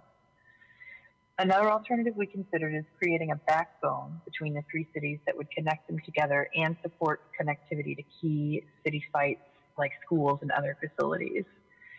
Another way that this might benefit the cities is that they could you could encourage existing local providers or even new market entrants to use this network. And it could be a public demonstration of the city's commitment to addressing some of the broadband challenges in the community. Based on our analysis, doing this, developing this fiber backbone network, would cost the cities about $3.252 million. And finally, a fixed wireless deployment is a potential option, but it does have inherent limitations when it comes to coverage and capacity. And when your goal is ubiquitous deployment or universal service to every home and to business in the area, as has been stated, or as was our understanding based on feedback that we received from leadership at the cities, those coverage and capacity limitations are made even more complex. So wireless would also come with a greater cost of ownership to the cities in the long term, despite having a lower initial capital outlay. So our primary recommendation is for the cities to get together and determine your desired path forward and decide what your goals and objectives are as localities. So given the incumbent provider response, it seems that it would be prudent for the cities to engage that local provider community in further discussions about what the cities might be able to do to encourage and enable enhanced access to broadband. So in that vein, we would encourage the cities to determine what sorts of parameters may be relevant in some sort of public-private partnership. So the absolute most important first step, though, is for the cities to understand what their key priorities are. And especially now that the cities have a sense of what kinds of costs we're facing, determining whether it makes sense to prioritize ubiquitous deployment to every home and business, or might it make more sense to focus on a target deployment for particularly vulnerable areas. So I would stress that any deployment is going to take a significant capital outlay, and that representatives from the cities have indicated that this might not be feasible. It's ultimately up to you all as representatives of your cities to decide what it means for something to be feasible and what you're capable of doing.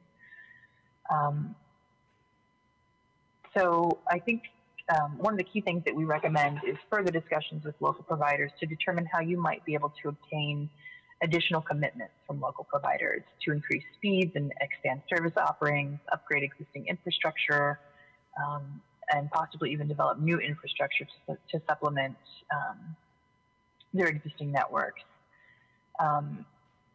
Along those lines, something that we think might be appropriate for the cities to explore is establishing some sort of intergovernmental agreement or developing a consortium of some sort, or otherwise jointly working together in a legally sanctioned way. So you as representatives of your cities will have to determine with representatives from the other two cities and qualified legal counsel what that looks like and what laws and regulations you're beholden to. But the key here is that if you do move forward with something, it's going to be really important to move forward together as a joint effort, as opposed to one city trying to undertake something like this on their own. So I think that pretty much covers what we developed in the report and what our analysis indicated. It's a very large report. There's a lot of information in there, and there's a lot of supplemental information as well. So we're happy to take questions. The three of us on the phone here worked pretty closely together on this report, and like I said, we're happy to answer any questions you might have. Council member, do we have any questions for the CTC staff? If so? Yes.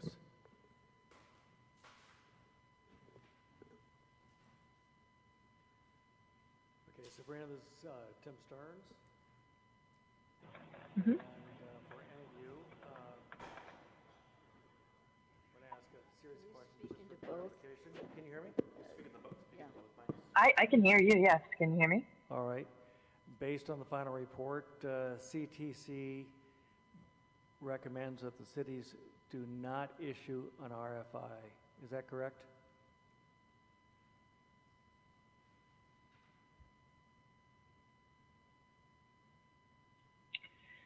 So I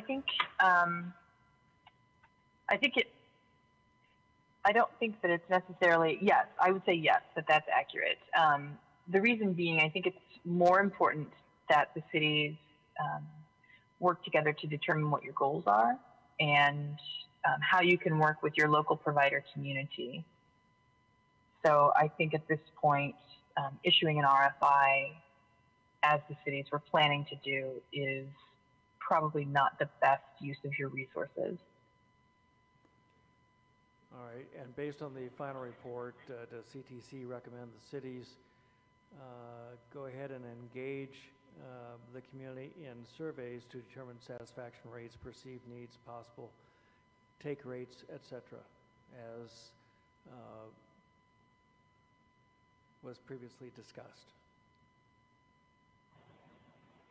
So I think that would be probably a prudent thing to do so that you can understand where there are gaps, right? So as we mentioned, you know, there is service available 100 meg down throughout the community, but that doesn't mean that every place in the community can access that kind of service. So I do think it would be prudent to do that kind of market research, because then you might be able to figure out what you as cities can do, you know, to not only try to meet those needs yourselves, but also to negotiate with local providers to help fill those gaps.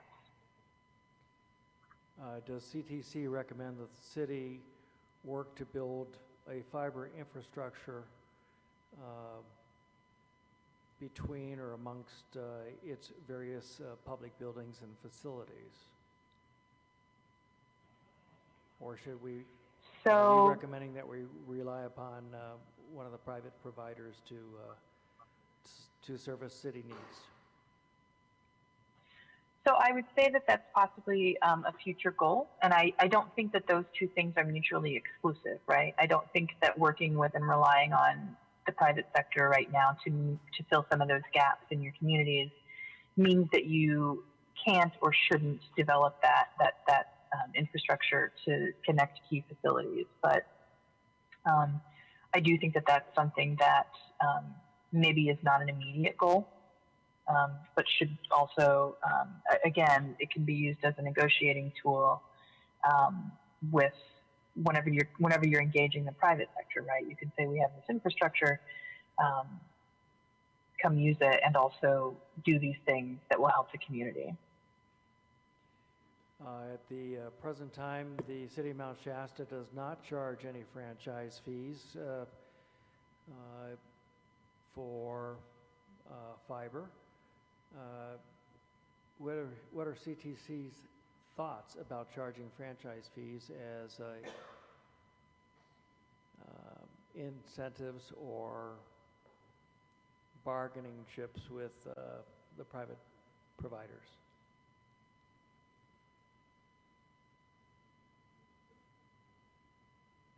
So I think that's actually a question for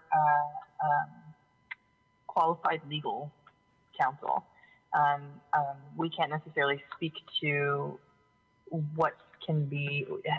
Franchise fees are a very specific type of fee, and how you charge those, you'll need to discuss that with legal counsel. Next, based on CTC's investigation, is a backbone fiber infrastructure between the three cities financially feasible? So again, I think you have to determine what is financially feasible. You have to determine what, I mean, it seems that based on our analysis, it seems feasible, right? It seems like it should be a feasible thing. Sorry? Yeah, I was trying to get a clarification. I didn't quite hear it. You're saying, based upon your analysis, it appears that it ought to be feasible, that it financially feasible? Is it what you're saying? So I think so. I think that leases that you're going to get on that infrastructure are unlikely to cover the cost. In other words, you're not necessarily going to be able to recover all of the costs that you would expend to develop that infrastructure. But that doesn't necessarily mean that it's not feasible. All right. And when you talk about feasible, you're talking about financially feasible. Is that correct? Right. All right. Mm-hmm. It's my understanding that USDA has grant funds for low-income target areas. Is that something that City of Mount Shasta or the other cities might pursue for specific geographic segments in our community or communities? So this I will turn over to Sabrina. Michael because he's. Mhm.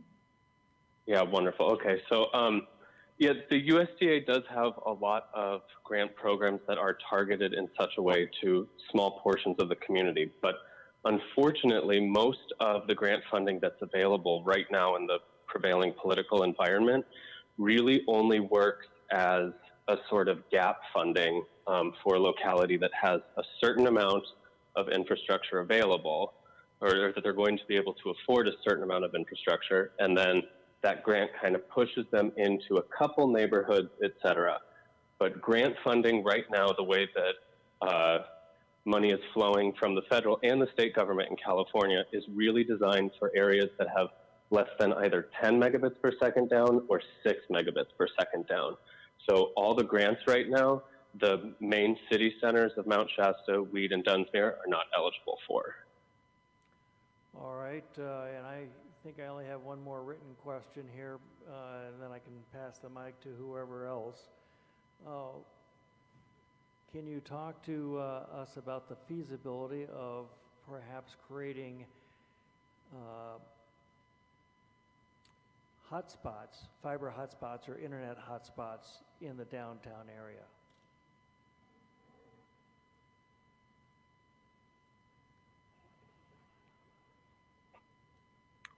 This is Tom. Go ahead, Sabrina. I was actually asking for a repeat of the question. The feasibility of developing hotspots in the downtown area? That's what you're... Yes, that's the question, Sabrina.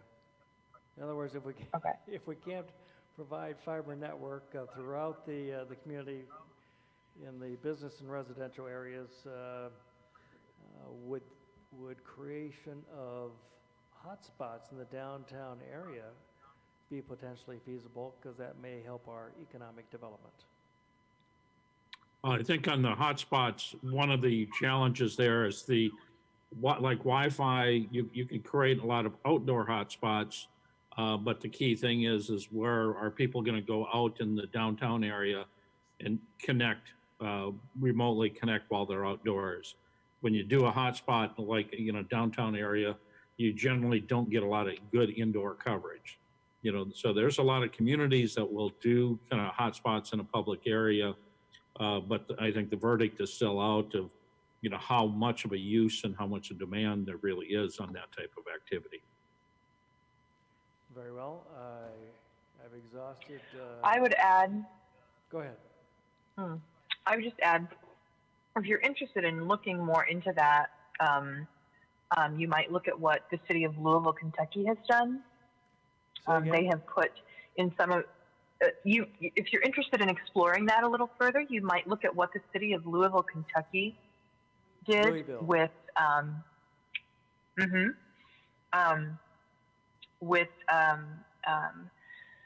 hotspots for particularly in their most economically depressed neighborhoods.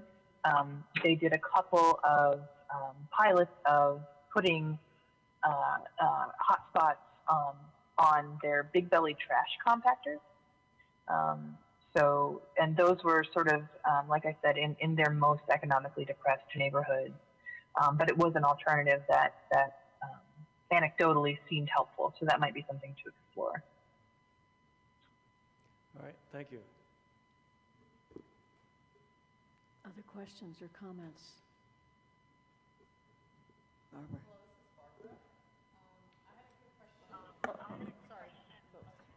I wanted to ask you about the community access model, the backbone between the three cities, Dunsmuir, Weed, and Mount Shasta. I wanted to just get some clarification for the public and for myself. If that network is in place, that would allow the three cities to communicate among themselves freely. They don't necessarily, it doesn't mean that they're actually connected to the World Wide Web through that. Is that correct? Or Correct.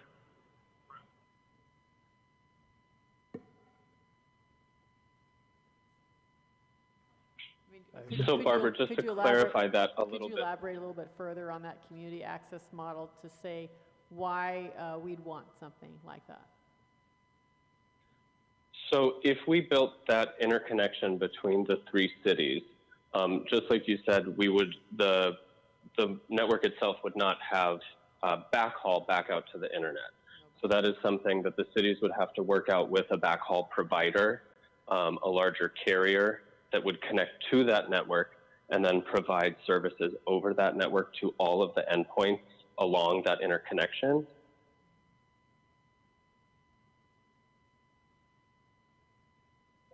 Okay, thank you. So what would be the advantage to the communities to have a backbone that just interconnects the three? It's just, that would just be a great communication tool for the three cities?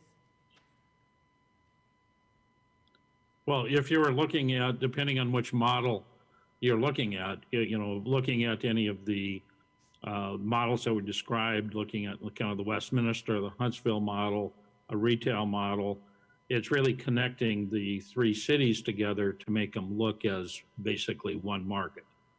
And it ties them together. Otherwise, if you were doing either kind of encourage somebody coming in to lease fibers from you, or looking to offer retail services, yourselves, connecting the three cities together avoids a lot of extra costs in terms of acquisition of, transport of the internet, to each of the communities individually.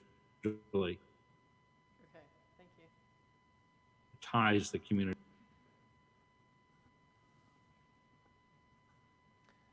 I just have one general clarification question. The $15 million construction cost, can you just give us the details on what that accomplishes? My impression is that that brings fiber to every household in the three cities. If that's true, explain that a little better maybe. And does it also include housing or residences or businesses outside of the city limits, the three city limits, the unincorporated areas? And that would lead to a lot more connections. The costs that we looked at were just, in the cities itself, and then the fiber to interconnect them. And if you just give me a second, I just have to pull up the cost analysis to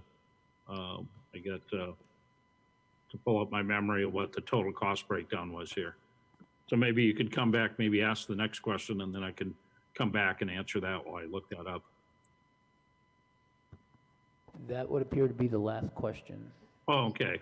So then just give me,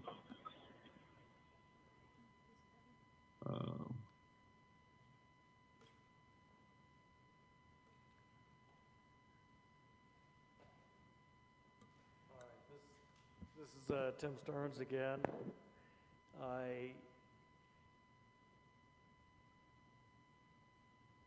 In Santa Cruz, they were getting close to doing a citywide network, I thought. It seemed like at the 11th hour, that plug got pulled. Can you tell us what's going on in Santa Cruz at this point in time? myself personally, I'm not sure. I'm not sure if Michael or Sabrina, you're up to what's happening there. So I know a little bit of the history in Santa Cruz. They were working with a local provider called Cruise.io, looking at a partnership there. I don't know the exact details of why that partnership didn't work out. What's that? Okay, I got Santa Cruz mixed up with another city. Cruise.io, what they came to, what the issue was, is that the city kind of worked out what it was willing to commit to and pay. Santa Cruz was, came up, and it looked like they were close on negotiating something similar to this Westminster model, where the Santa Cruz, or the Cruise.io would add the electronics and other equipment, and run that part of it. It ended up that they ended up not wanting to pay the price of a lease price, which the city thought it needed or wanted to acquire to move forward onto it. And so Cruise.io then, rather than committing to a lease term, decided to go in and cherry pick a couple of the different neighborhoods in downtown area. So they ended up not being able to come up with an agreement on that. All right, so rather than doing it citywide, they focused on the business area or downtown area? Yeah, and that Cruise.io ended up doing kind of the deployment and their costs themselves, and the city did not put up any, hard money for that build out. I'm going to stop for a moment because the train's going by again.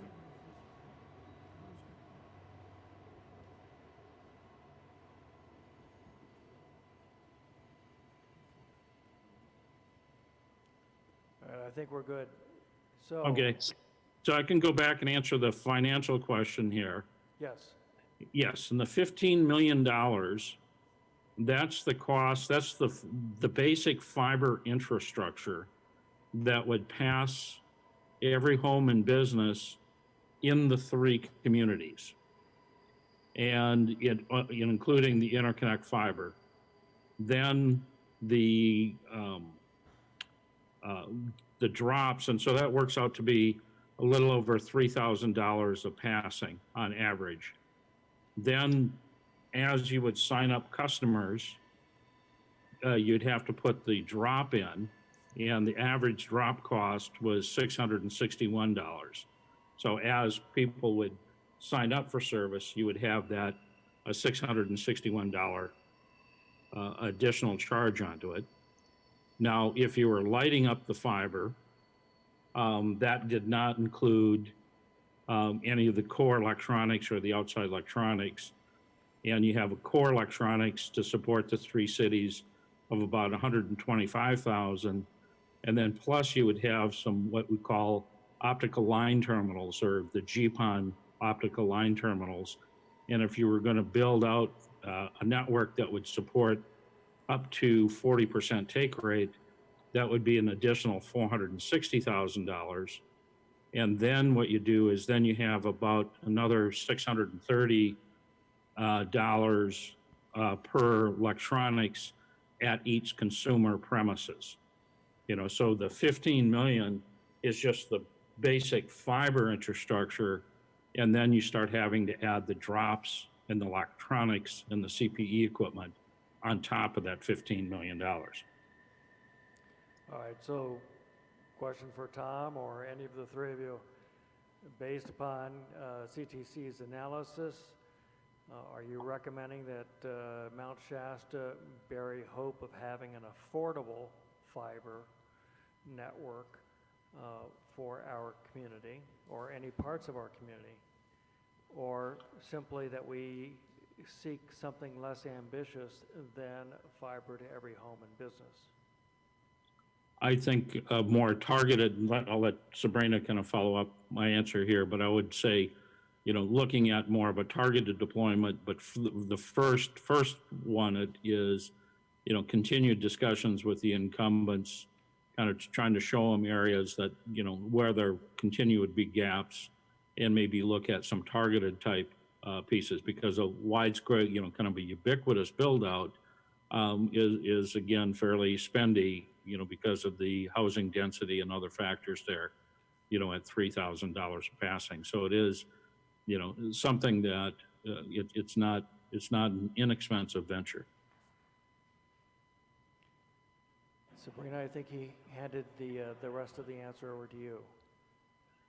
He did. I think he covered most of the answer. I think I do think that perhaps a community survey that you mentioned is probably a good idea to get a sense of where your gaps are, and then that will help you also determine how to kind of do that targeted deployment. So you can identify areas where the private sector doesn't seem like it's really focusing, and you can look at ways that maybe you can possibly you can develop infrastructure in those areas, or you can develop other incentives to help the private sector, you know, by you, you know, filling those gaps as a community, or incentivizing the private sector to fill those gaps to serve the community. I do think that a ubiquitous fiber deployment is, like Tom said, very spendy and very ambitious. And I can tell you that from my perspective, here in Champaign-Urbana, we received pretty significant grant funding to develop a fiber backbone and some fiber to the premises. And that was several years ago, and I still don't have fiber to my house. So it's really expensive, and it's really challenging for communities to do. And as Tom mentioned, you know, that you guys have some things unfortunately working against you in the costs for passing and densities and things like that. But things that you have going for you is that you have what appears to be a pretty responsive local provider community. And based on the discussions that we had with the folks when we were there, and based on what we're seeing now in terms of services being offered in the area and in the region, it seems like you might have kind of a leg up to develop sort of a piecemeal approach to, or like a patchwork approach to meeting those needs. So. When we started this process, we were concerned about two different factors. Number one, having a decent speed available to our community so that our community doesn't get left behind in the digital divide. And secondly, having fiber access or internet access at affordable rates. You may recall that in Mount Shasta, as well as Dunsmuir and Weed, the private providers were charging a substantial amount of money for very low speed. We have faster speed now, but higher rates, and those rates are still above what your figures show, or what would otherwise be available in metropolitan areas. So don't know that we've really accomplished our goals at this point, but let me ask you one thing that we've discussed is possible lien alternative, or a real property assessment alternative as a way of doing this for willing recipients. Do you have any experience with that?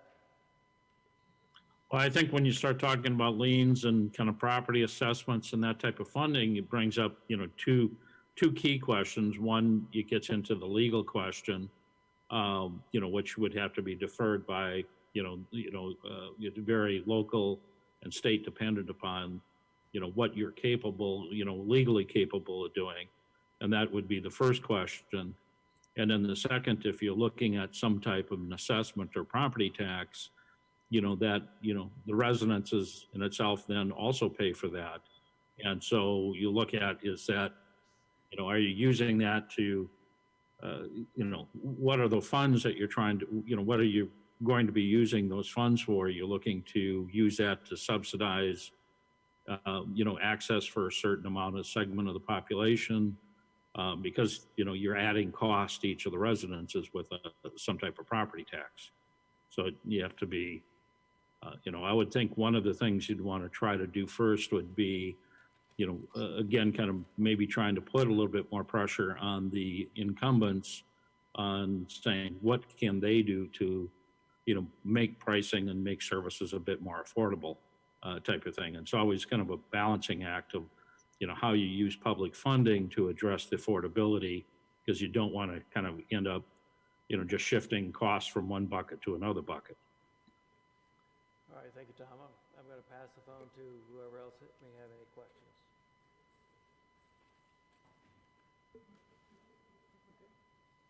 All right, I don't see any other questions from council or staff. So I think that may be it. Any final comments?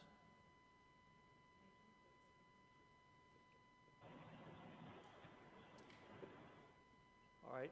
Thank you Knock them off. all three of you for your presentation. Yep, And for okay, working, thank you. working with the three Thank you cities. all. Have a good night. Thanks, everyone.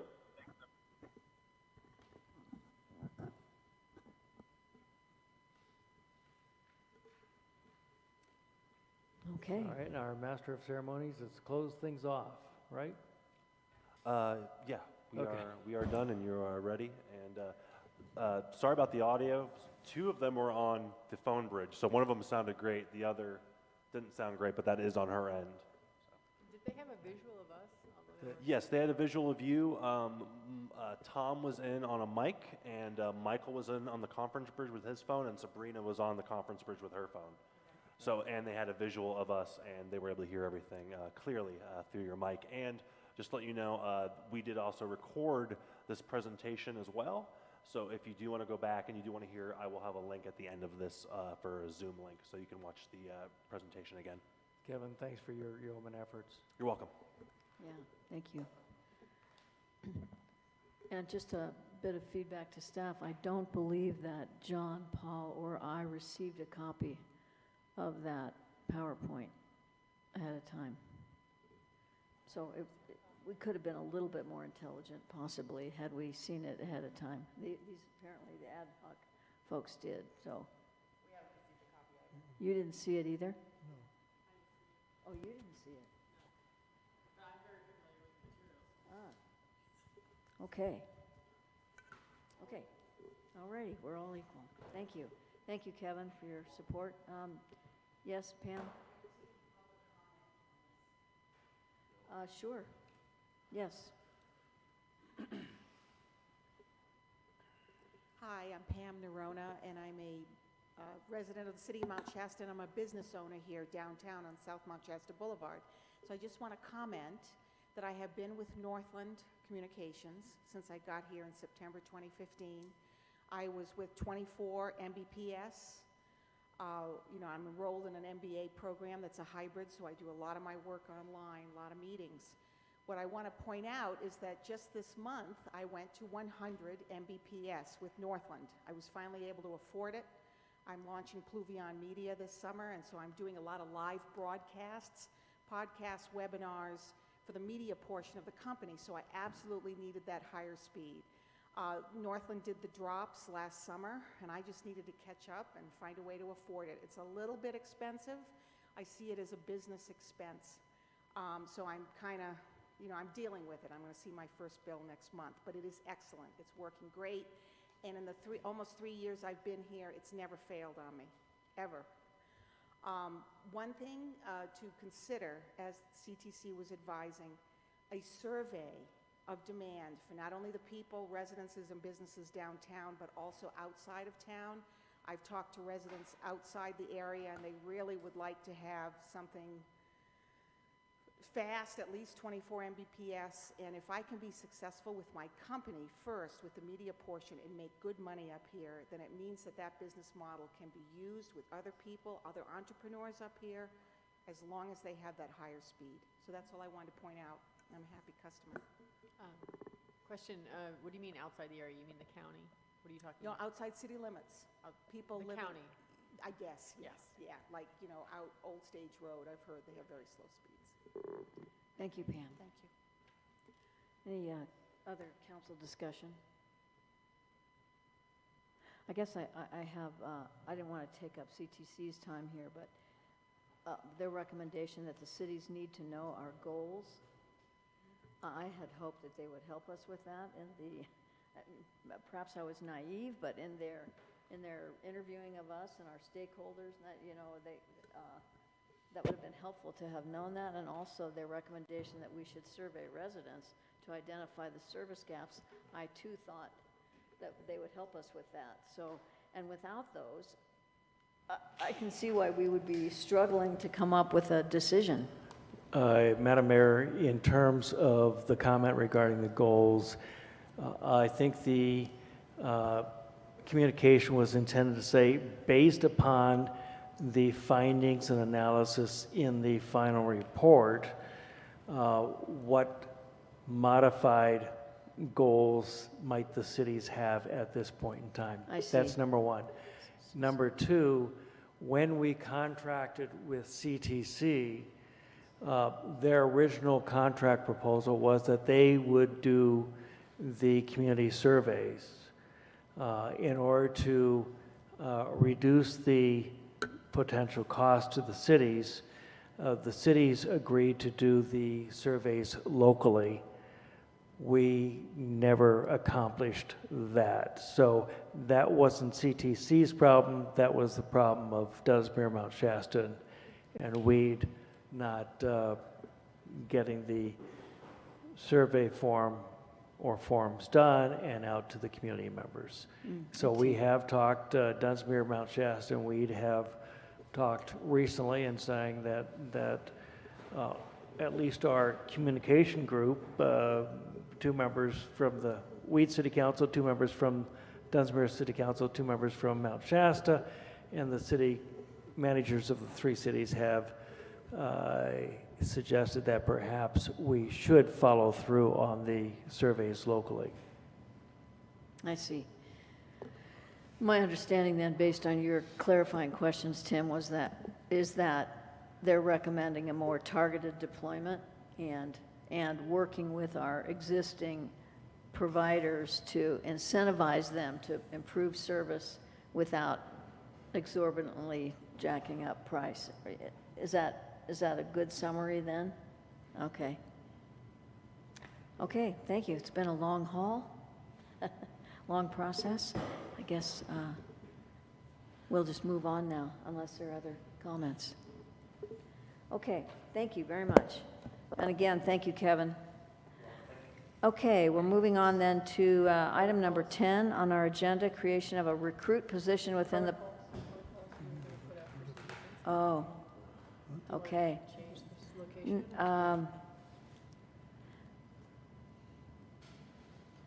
know, the protocols is a piece that we don't not need any of the staff members for. So I'd like to adjust my previous decision and recommend that we put it at the end of our agenda, after the budget. After the budget, yeah. All right. Okay, thank you for reminding me. Okay, so let's, is that acceptable?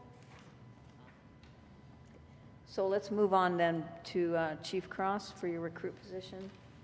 Well, thank you, Madam Mayor, members of council, members of the public, and the folks viewing on television. The police department comes to you tonight with a little creative thinking and an opportunity we think that's worth bringing to your attention. Historically, I'm not going to give you any new information, but public safety across from coast to coast is having difficulty recruiting and hiring employees. Mount Shasta, we've had that problem for many, many years, and we've become pretty versed in trying to be creative and hiring people and keeping our public safety front sustained and looking towards the future. COS, historically, and not to get too detailed, but they've had an ADJ program, which stands for Administration of Justice. For many, many years, they've had a level 3 and a level 2 module program. For folks that don't realize, to become a full-time police officer and be eligible for that, you need that level 1 module. And a lot of officers that took the long route in getting their education for policing, they had to leave the area to go get the level 1 module at some other junior college, or they jumped on board on an academy, a full-time academy that was finishing that section. Well, COS here, starting this month, has initiated the first ever level 1 program. So at the police department, we realized there was an opportunity there. And we were going to, in mimicking some of the larger departments who have their own academies, we're kind of visualizing COS as our own personal academy now. But what I need your help with is funding this recruit position. And what it entails is give them an educational recruiting salary. They're going to work 16 weeks at the college going to school, but they'll come work for us for 24 hours of the rest of the week. I meant hours, not weeks. So they're going to work 40 hours, with, like, going to school and training with me at a lower rate than what we'd pay a full-time person under the training auspice. This is a 5-month program. Hypothetically, if I were to hire You know, a person today, we finish the background, hire them today, they have a 14-week, basically 3.5-month training program, and they would be getting a full-time salary. This process takes a month and a half longer, but we're paying quite a few percentage points lower to have that person.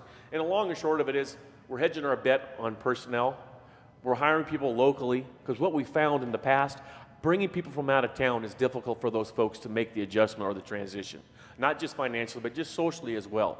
And so we're hoping that going to get our own folks or going to school in our own town, have the resources, this is going to hedge our bet. We may see people, once they get hired, we may see them more long-term, and I think it's going to be helpful for the city, and it's going to be really helpful for COS getting this level 1 program off the ground. So I'm seeking your permission for us to get this in the budget, to create a new line item for a salary, and which is going to be later in the budget. And this could be very, very helpful for the department, and I think going forward in the future where this may be a nice little, you know, if you will, honey hole to recruit our local people who want to be police officers that are in that level 1 program at College of Siskiyou. So I would be happy to field any questions that you may have, and so it's just to let me know. Parrish, I thought it was a good report in support of this agenda item. I don't know if you wrote it or Muriel wrote it or you both wrote it, but thank you for it being clear. One question that goes through my mind, and might go through other council members' mind, is if we go with this, and I do think that we ought to try this pilot program, it sounds, and I appreciate your bringing it to council as a possibility. And I also will mention that I spoke with Kurt Andrus this afternoon, who was supportive of this project. Is there anything that we might put in the program so that when the recruit officer finishes the Model 1 or the number 1 module, graduates, he or she doesn't say, "Thank you very much, City of Mount Shasta, I am now going to work at wherever"? Yeah, I omitted that intentionally. There's no legal contract that we can create. It's been done in the past. What we're hoping for, and in terms with the local person, that we're looking for a gentleman's agreement, if you will, that they'll at least give us a couple years after they graduate working with us. And there's no guarantee, but this is better than what we're getting now. So there's no contract that we can actually get legally. So we're hoping, and we have 3 applicants already that are interested in this position, and they're all keenly waiting for your decision tonight. So we're hoping that showing our appreciation and our recruitment and desire of having their talent come work with us, you know, and I think a lot of us are flattered when we get recruited to do something for our skill sets, and I think we'll see that in return. And I hope their training and their ethics training will show them that being a good person and will lead to having a couple years of work for us. So I've got a quick question. So what if there's the other problem that you get a recruit, which you look like you have eager candidates, and they graduate and there's no position, full-time position available? Then what happens? Good point. That's been discussed. It's not noted in the report. Again, just going the other direction, we're not bound to them either. This is an agreement that we're making from paycheck to paycheck, you know, and they're a probationary employee, if you will, recruit candidate. They can be let go for any reason during the process. And what we're doing to counteract that possibility is we have 3 applicants. We're going to do backgrounds on all 3. So if one happens to flunk out of school, get in trouble in the process, or just is not making, they're making the academic side hypothetically, and they're not making the training or vice versa, we have someone else to go to. And I think that's why this is such a great opportunity, because now, instead of waiting for applicants and try to get them full-time, we get to work with these people hand in hand. And the ones that aren't picked to be the recruit candidate, we're hoping they'll become reserves for us. And so their training will go hand in hand as well. So we have people to pick from and keep us. So I didn't know this, but we have reserve officers currently? Sure. I didn't know that detail. Okay, how many do we have? We have two active reserves now, and Frank Goulart and Brian Rushton. And we're hoping we'll have 2 more, and plus this recruit. And mention the report, those people will help us minimize overtime on all these different activities, transportation, a lot of things. We think this could be a great deal. Can I go? Yes. Okay. So you can't legally ask them to work for 2 years, but can you in the interview process explain that you're interested in them staying for 2 years? Can you actually legally say that? You know, based on the interview rules, that I don't see that as a violation of any of the sacred things that you can't speak about. But it would definitely be interesting to see what their commitment to us is. You know, we call that suitability to the area and suitability to the department. And there's a lot of questions that are in that department that we ask. And that would be one of them, now that we're going down this road, hopefully.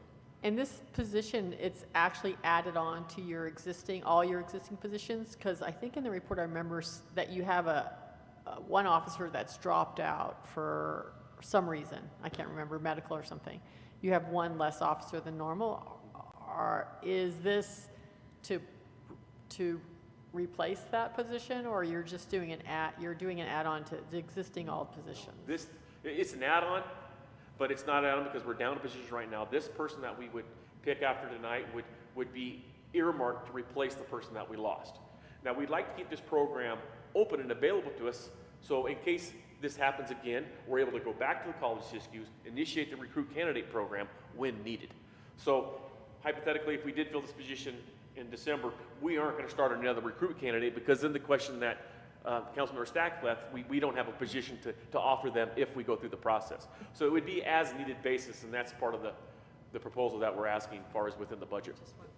So and it actually impacts the budget positively then? It does. It saves us about $15,000, the salary comparison. Well, good questions. At least they were on my list as well. Thank you. So you're asking for authorization for this recruit position that you would proceed with filling. Once that person graduates with the appropriate field training and the graduation meets the graduation requirements and the requirements that we have for a police officer, that person then would be eligible and would be promoted to a fully benefited position. Then, are you asking that this recruit position, this add-on position, just stay on the books, that we use it only when we have an opening to do so? You wouldn't have to come back to us again and say, we need another recruit position authorization. Is that correct? Yes, madam, that's what I'm asking. Okay, thanks. So we can't do any conditions for staying in the position. And there is a probationary period that's according to our code, according to state law, according to our personnel policy and our own personnel policy. Okay. So the candidates that come from the cadets that come out of COS, will they be ranked by COS to help us, or is this purely up to us? And what would be the hiring process then? Well, it's up to them. We're recruiting the whole class. We're asking for applications. Okay. And the more we get, the more selective we can be, which is what we're trying to get at. We're trying to reduce, if you will, our desperation for employees by creating a more selective process so we can hire more talented people. Yeah. And I think COS is going to create this opportunity. And it's only by invite. Well, it's not by invite only, whoever wants to apply. So Yeah. we have a flyer right now in the newspaper. I don't know if you noticed, but seeking those people and people outside of the class that have their level 1 already. Well, I too commend you for jumping on it as quickly, and I'm really grateful to COS for having put the work into creating this for us. Perhaps we can keep some local folks here who want to stay locally. It's going to be a temptation, as it always has been, to go to a department that pays more, but who can beat life in Mount Shasta? I do have, so you're talking about a savings of $15K. What would the amount be that comes out of the budget, the budgeted amount? I did work all the math. At $21.14 an hour, at 40 hours a week, is about $845.60 a week. Conversely, on the other side, if it's full-time, it'll be $1,531 a week. So we're saving about $15,000 a year. And getting back to what you were talking about, the beauty of this is while they're going through this process, they're getting that 14 weeks I mentioned, the FTO, Field Training Officer.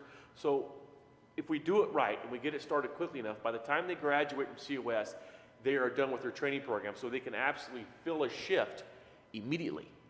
Although you mention in here they have to be supervised, and which I understand means they have to be accompanied. Not only supervised, but physically accompanied. Through the recruit candidate program, through December, they will be supervised physically. As is a person who I hired today, that other hypothetical person, they would not be working alone for 14 weeks either. I see. But that 14 weeks is going to be $700 a week cheaper than the full-time person versus my recruit. Yeah. And the timing's just about a month and a half apart, where one will be finished versus the other. So I think that month and a half of not quite having that person totally ready to go versus the one would, I think the savings outweigh that speed. Sounds like you put a lot of thought into it. So, forgive me, is this position in the, whatever you call the roster of positions we're going to have authorized? Roster, yes. Okay, it is, okay. Okay, thank you, those are my questions. Thank you, folks. Any other comments or questions? One more question related to this item, and that is, it's my understanding that the budget that we're about to consider as the next agenda item already has this funding in it. Is that correct? Yeah. Okay. I don't want to speak out of turn, but it's essentially funding that 8th position, but cheaper until December. Right. So there's be a salary savings on the budget you're going to sign tonight. Right. And in terms of the fleet training officer or the fleet training, again, that happens regardless of whether it's a recruit or a new police officer. They're going to go through that fleet training. The difference is that if we were to hire a police officer from wherever, they start and we know nothing about them, whereas with this recruit, we have had the opportunity to learn a lot about them over weeks and months' time. 5 months. Okay, any other conversation? Let's see, what are we supposed to do? Is there a resolution or is this direction? Approve the proposed agenda item regarding a budget adjustment. I so move. Is this a motion? Yes, I move that And we... I'll second that motion. All those in favor? Aye. Aye, any opposed? Okay, unanimous, thank you. Thank you. Oh, yes, I should say that. There are no publics sitting in the audience, so for those of you who are watching, we'll probably forego that process unless somebody walks in. Thank you. Thank you, Barbara. Okay, we'll go to item number 11 now. Adopt the 2018 and 19 budget and approve the authorized positions for the fiscal year. Resolution number CCR 18- is it 32? Maybe 31. It's 31. Didn't we have a 31? We did. Oh, we didn't do it yet. Okay, thank you. And establish appropriations limits for the 2018 and 19 fiscal year. Resolution number 18-32. Okay, Muriel, may we hear from you? You can indeed. Thank you, Mayor Mortar and council members. Going first, we can talk about the authorized positions. They're exactly the same as they were in your last report at the last council meeting, with the exception of adding the police recruit to the information that you have. As far as appropriations are, let me get the report in front of me. This is something that's mandated through the state of California based on the intent to keep Proposition 13 alive and well, so to speak.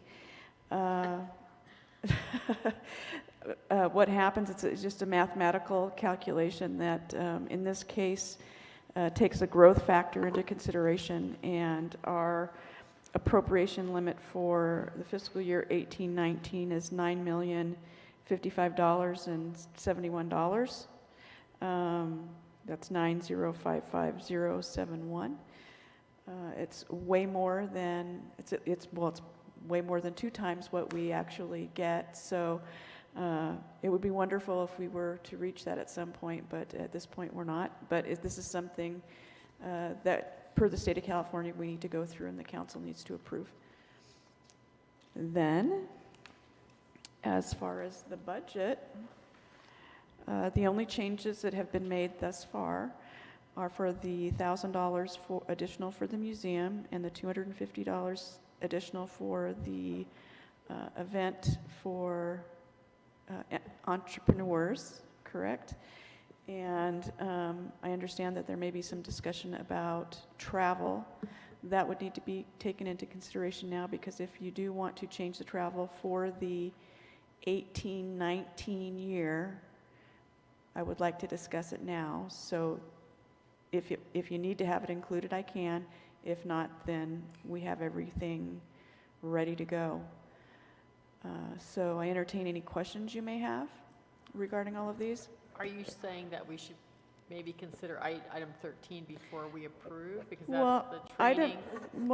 item 13 says that it's for 17-18. Oh, So there's basically two parts to it. The 17-18 I would want to take separately, because it would be for the budget period that we're in right now. For the 18-19, I would like to take that under consideration now while I'm working on budget. So actually, item number 12 would be more appropriate we could actually talk about our expenses for 18-19 for item number 12. But we can go ahead and talk about it now. I think. Whatever. I guess what I don't want to have happen is for you to approve this budget and then make a budget adjustment on the very next item. Right. So I'm kind of trying to circumvent having to do all the additional work for that. I would suggest that we take up, that we basically, we take up item 12 at this point and then come back to item 11. I think That that's makes a great a lot idea. of sense. So it looks like we're hearing from Kathy Wilson on item number 12, the staff report. Sure. Thank you, Madam Mayor, members of the council. In September of this year, the League of California Cities annual conference will be held in Long Beach. We'll need to determine who will be attending, and out of those attendees, we'll need to designate a voting delegate and possibly an alternate. And speaking to that, I would suggest that we pass on sending anybody to the League of Cities conference in Long Beach in September. I've been to the conferences. I value conferences, but I also recognize that every other year they're in Northern California, and every other year they're in Southern California. Southern California costs a whole lot more for us to send somebody than Northern California. We have, in years past, skipped conferences. So I'm suggesting that we do that again this year. Just to counter that, I think it depends on the situation of each council member, if they feel ready to do an annual conference or not. I know that Kathy, Tim, and I attended the last annual conference in Sacramento, which I found a lot of value in. Paul and John have not attended an annual conference. They did the workshop for new council members in January, but did not do a September conference. If either of you feel you're super ready for an exciting conference and want to experience that, I would support you, since you haven't experienced that yet and you're already through 2 years of your term. So. Yeah, I can wait till it comes to Northern Cal. What'd you say, Paul? I will as well. As well. Yeah. Well, conceptually, I would agree with what you said, Councilmember Stearns. However, I've been talking to you about a commitment I made months ago about hosting a breakout session at that Long Beach session on the possibility of a rural cities working group established within the league. And I submitted it on behalf of the Sacramento Valley Division.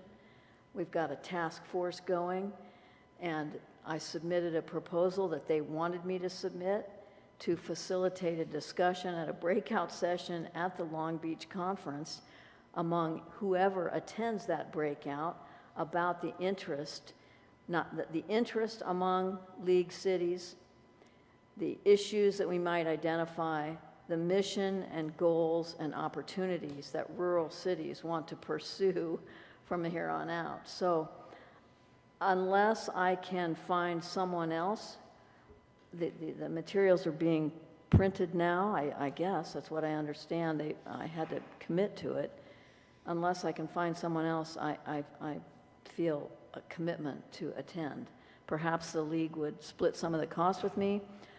In the past, I know that Mayor Joan Freeman from Wairika is planning to go. In the past, we have shared a room and shared all the expenses, so it would minimize the cost a bit. Other than that, I would feel negligent if I backed out of that commitment. As much as some of you would like to. It's just another job I've taken on. And initiated, actually, because I felt, you know, I've been working a bit with Oregon through the Ford Family Foundation and have learned that 8 years ago there was a national rural coalition of some sort, I've forgotten the name of it, that was born, and 8 states several states took advantage of that, and they have progressed tremendously in terms of the support services within the governor's economic, within the governor's budget, within the departments of the state, within the communities themselves. There are several nonprofit organizations that have formed in other states regarding rural issues, and California has not elected to do that. So this is just a piece of that. I may have been confused, but I thought that was the reason that you wanted to go to Monterey, and... So we can talk about that too. Yes, I can understand why you're confused. So I got talked into the Monterey session because of the networking opportunity in advance of the Long Beach session. That they said you should go to this session in order to engage whoever comes to that informal luncheon during the Thursday session in preparing for the Long Beach session. So I did go ahead based on that, and I registered for the conference, paid for it out of my own pocket at this point, and I reserved a room. And I know this is another agenda item, but they're all combined. What I'm willing to do here, and I told the Sacramento Valley Division Board this, is that I am willing, given the budget issues, concerns we have here, and my sense of fiscal responsibility, is to go down on my own, stay with a friend or my sister who live in the general vicinity, just walk in and facilitate that luncheon and walk out. Not registered, no expenses to the city whatsoever. I made that commitment and I feel strongly about it. So that's where I'm at with that. You're talking about for Monterey or for Long Beach? That's Monterey. So we've sort of... Well, in terms of Long Beach, Wairika does usually send somebody down. Is Joan planning to go? Right. She has the same concerns that you have, presumably in terms of the rural caucus. In fact, I've asked her to be my partner, my lead partner. Could she make the presentation or for this breakout session that you're talking about? Because this is the first I've heard about a breakout session for Monterey or for It was just sent out by Charles Anderson because he was trying to get a decision out of us, and that happened while I was on vacation, frankly. It just happened. It just went out to I believe all league members as an invitation to that luncheon. I think it's possible that I could have somebody do the Long Beach conference from the task force. That would be, it's something I will pursue, and I'm working now with someone else to see about that leadership, but I can't commit to it. I don't feel comfortable committing to that. I would suggest, again, that and I very much appreciate what you're trying to do in terms of the rural caucus.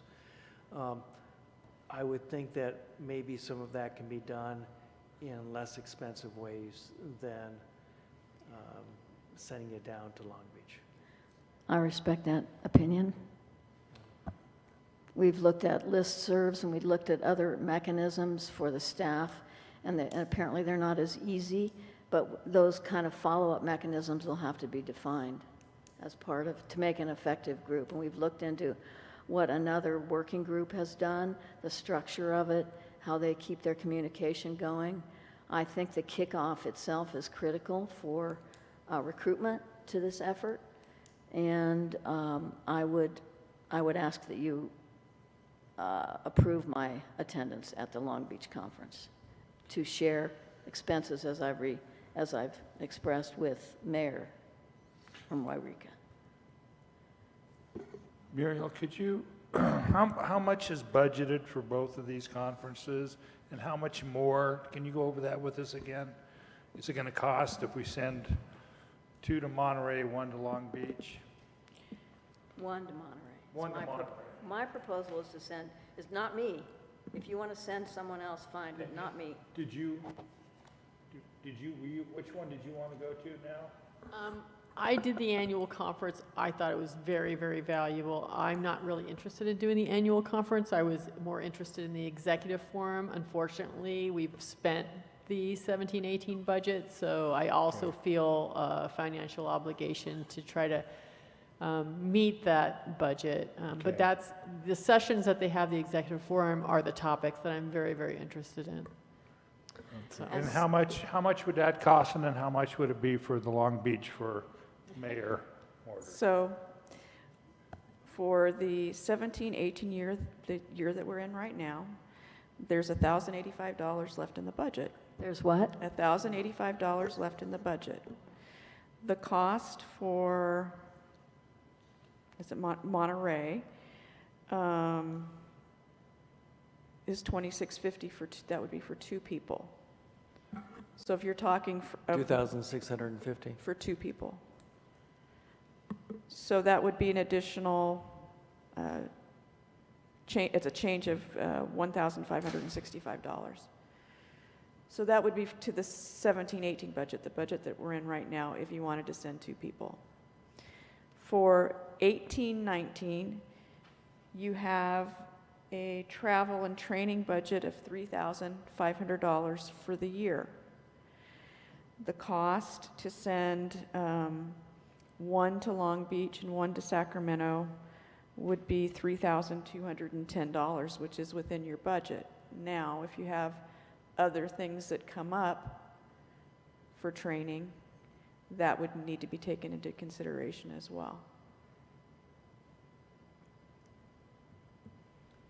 What would be the one for Sacramento? Would be for new council members in case we do says get it? It's the mayor and new council members training. Training, the academy, yeah.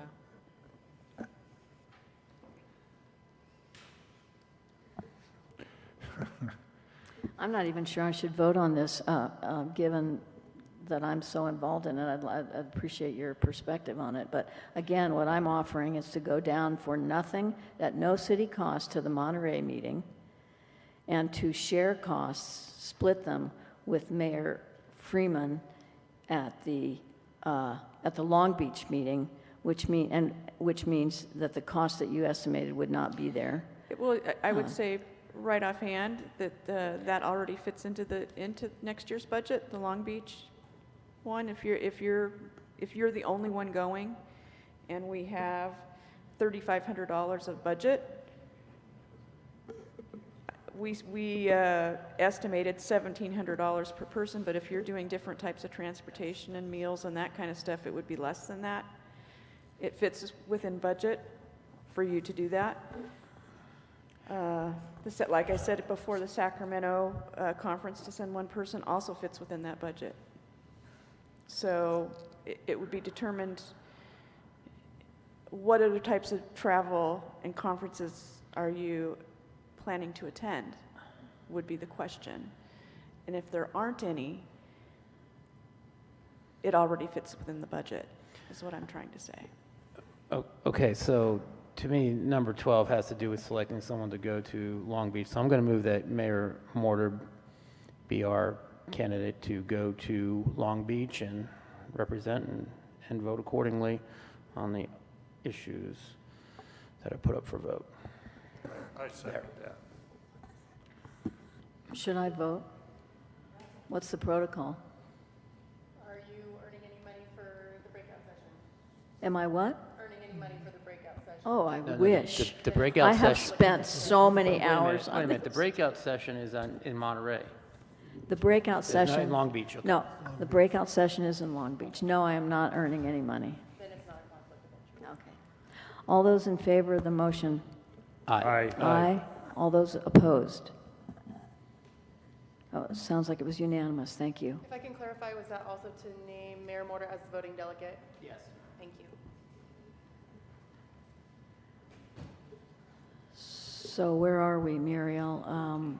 No, so now we need, I know. Well, I think this was a smart way to go. Now I think we're returning back to agenda item 11. 17, 18, yes. Right, right.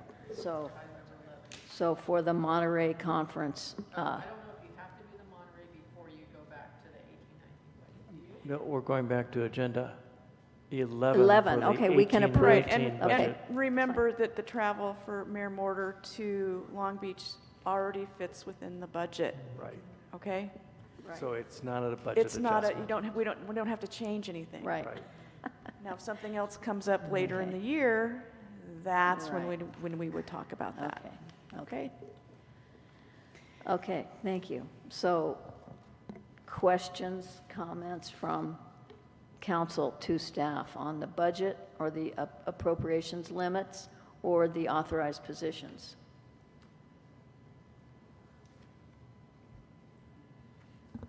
I just want to comment because Bruce sent out a memo after our pre-agenda meeting to talk about, and this was part of why I pulled the protocols, was about how we're preparing our council members to be council members, and part of that is participating in these conferences and trainings. And we priced out sending 2 council members a year to, one was to the academy and one was to the annual conference, so that somewhere between 2 and 4 council members. And noticing how much we spent in the 17-18 year, closer to 11,000 versus our 3,500 budget, I thought, wow, we're really over budget. But we got 3 new council members, so we had to get the 3 new councilmen.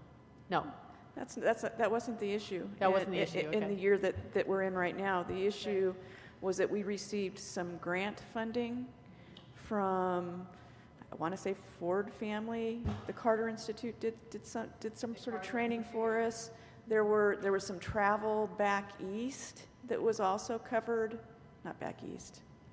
so you're talking Anyway. about the Carter Institute 2,000 really shouldn't be included, and you're talking about No, right, because we received grants for those. Okay, and then you're talking about the Tim Stearns 2415? Yeah, we received grants for those, which is Okay. why we approved the expenses. So it may be unusual that we're seeing this high expense for city council travel, but the reason for that is because most of it was covered by grants. Okay, so you're saying that a 3,500 is still reasonable? Is that what you're saying? $3,500 is where we've budgeted everything in the past. It's the typical amount that we do Okay. for travel and Okay, conference for. so I'm just feeling pulled off because of this total. Exactly. Yeah. Exactly. It's an aberration because of all of the grants that we received. Okay. Other questions of Muriel? I'm going to move approval of resolution number CCR 18-31 and adopting 2018-2019 budget and approving authorized positions for the fiscal year, and simultaneously moving adoption of resolution CCR 18-32 establishing appropriation limits for 2018-2019 fiscal year. I'll second both motions. All those in favor? Aye. Any opposed? Okay. Well done. Thank you, Muriel. Okay, now we go to agenda item number 12. No, 13, sorry. 13, thank you. This will be a budget adjustment number 2017-18 dash. I'm not certain what the number is. I'll have to look it up. Okay, okay. XX, training for city council members. So have we, anything else from you, Kathy, on this as a report? I think everything is included in the report. The only adjustment would be, since you're doing it all on your own dime, and I believe there was mention of you transferring your registration. Right, I've already paid the registration, 600 and something. It can't be returned, reimbursed. So the motel, I've also made a reservation, but I don't think that's irreversible. So the question is there anyone else who wants to go? And if so, are we going to approve it? Would the mayor and mayor pro tem entertain the idea of finding equitable way to split the $1,085 that apparently we have remaining in our budget, so that you perhaps both end up attending? And You know, I thought about that, thank you, and Barbara and I actually talked about it briefly. It's too complicated. I mean, $1,000, 600 and some of that is already committed, so that leaves 400 and some for lodging and food and mileage. I would love to say that we could limit ourselves to $1,000, but I'm doing my part in saying I'm not going to charge anything. So I guess it's up to you, Barbara. Because I do not know whether I'm going or not. I did no hotel reservations. I did no registration or anything. So if you're saying that you're making the hotel available, then I don't have to worry about that. I haven't budgeted anything, except for I know that if I'm going to use my own car, I'd love to get reimbursement for usage of my car, but that's what I'm looking at. But I didn't price anything because I didn't know whether I was going or not. So. I've forgotten the cost on the motel. It's somewhere in the vicinity for 2 nights was maybe 400. So 600 and 400 is $1,000 right there. So if you were to take my reservation at the motel, that's easy enough, and the registration's paid for. If you would be willing not to charge mileage, then we would meet the budget. If not, then the only additional charge we would have above and beyond what's budgeted is what it would cost to pay for your mileage down there. It seems reasonable. It seems reasonable. I don't know that it's necessarily necessarily fair.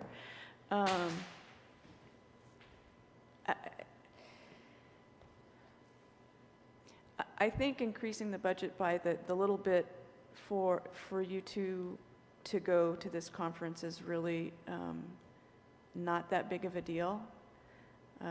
Jumping over a few $100s for both of you to go to this conference is, in my opinion, I think it's useful. To me, a $1,500 budget change is just not it's just not a huge deal in my mind. Knowing how the revenue has been coming in particular sales tax. Still waiting certainly on TOT for the April, May, and June year. But if you were around this weekend, my guess is that that it's going to be pretty good, at least for the month of June. I think that for the 17-18 year, we're still in very good shape, and that I would recommend that you make the budget adjustment and go to the conference. Yeah, and I apologize for misreading the budgets. I thought we were way over budget, so that's why I was like, oh, no.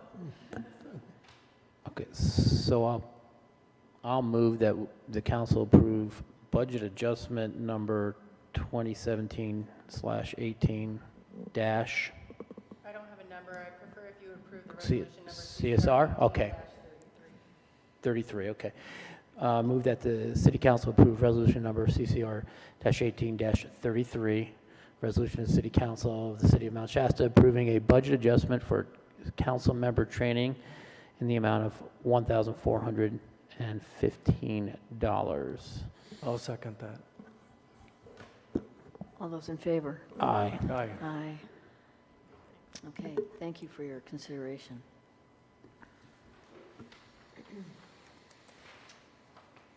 Okay, I think we come now to the protocols agenda item. Should I go ahead? Yes, I guess we need to hear what your reservation is. Okay, yeah, I approve the protocols as written. I have additional wording for paragraph 5.4, which is professional development. Certainly I'm open to any feedback. What I wrote was, as a general rule, newly seated council members attend the League of California Cities New Mayors and Council Members Academy as soon as feasible. Other recommended conferences are the League of California Cities Annual Conference, Executive Forum, and Advanced Leadership Workshops. That's what I have suggested paragraph, addition to paragraph 5.4 on professional development. And I have more additions. But do you want to take one at a time, or? How much do you have? One more. Oh, one more, okay. Comments about Barbara's suggested change? No.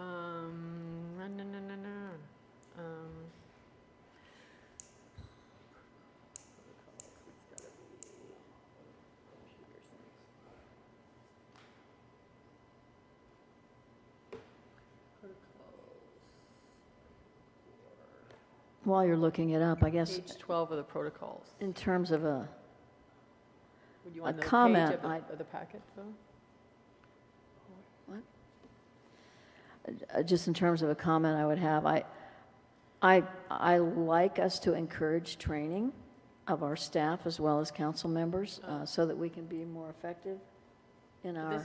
This is for council protocol. This is council protocol. No, I know. Okay. I understand. Okay.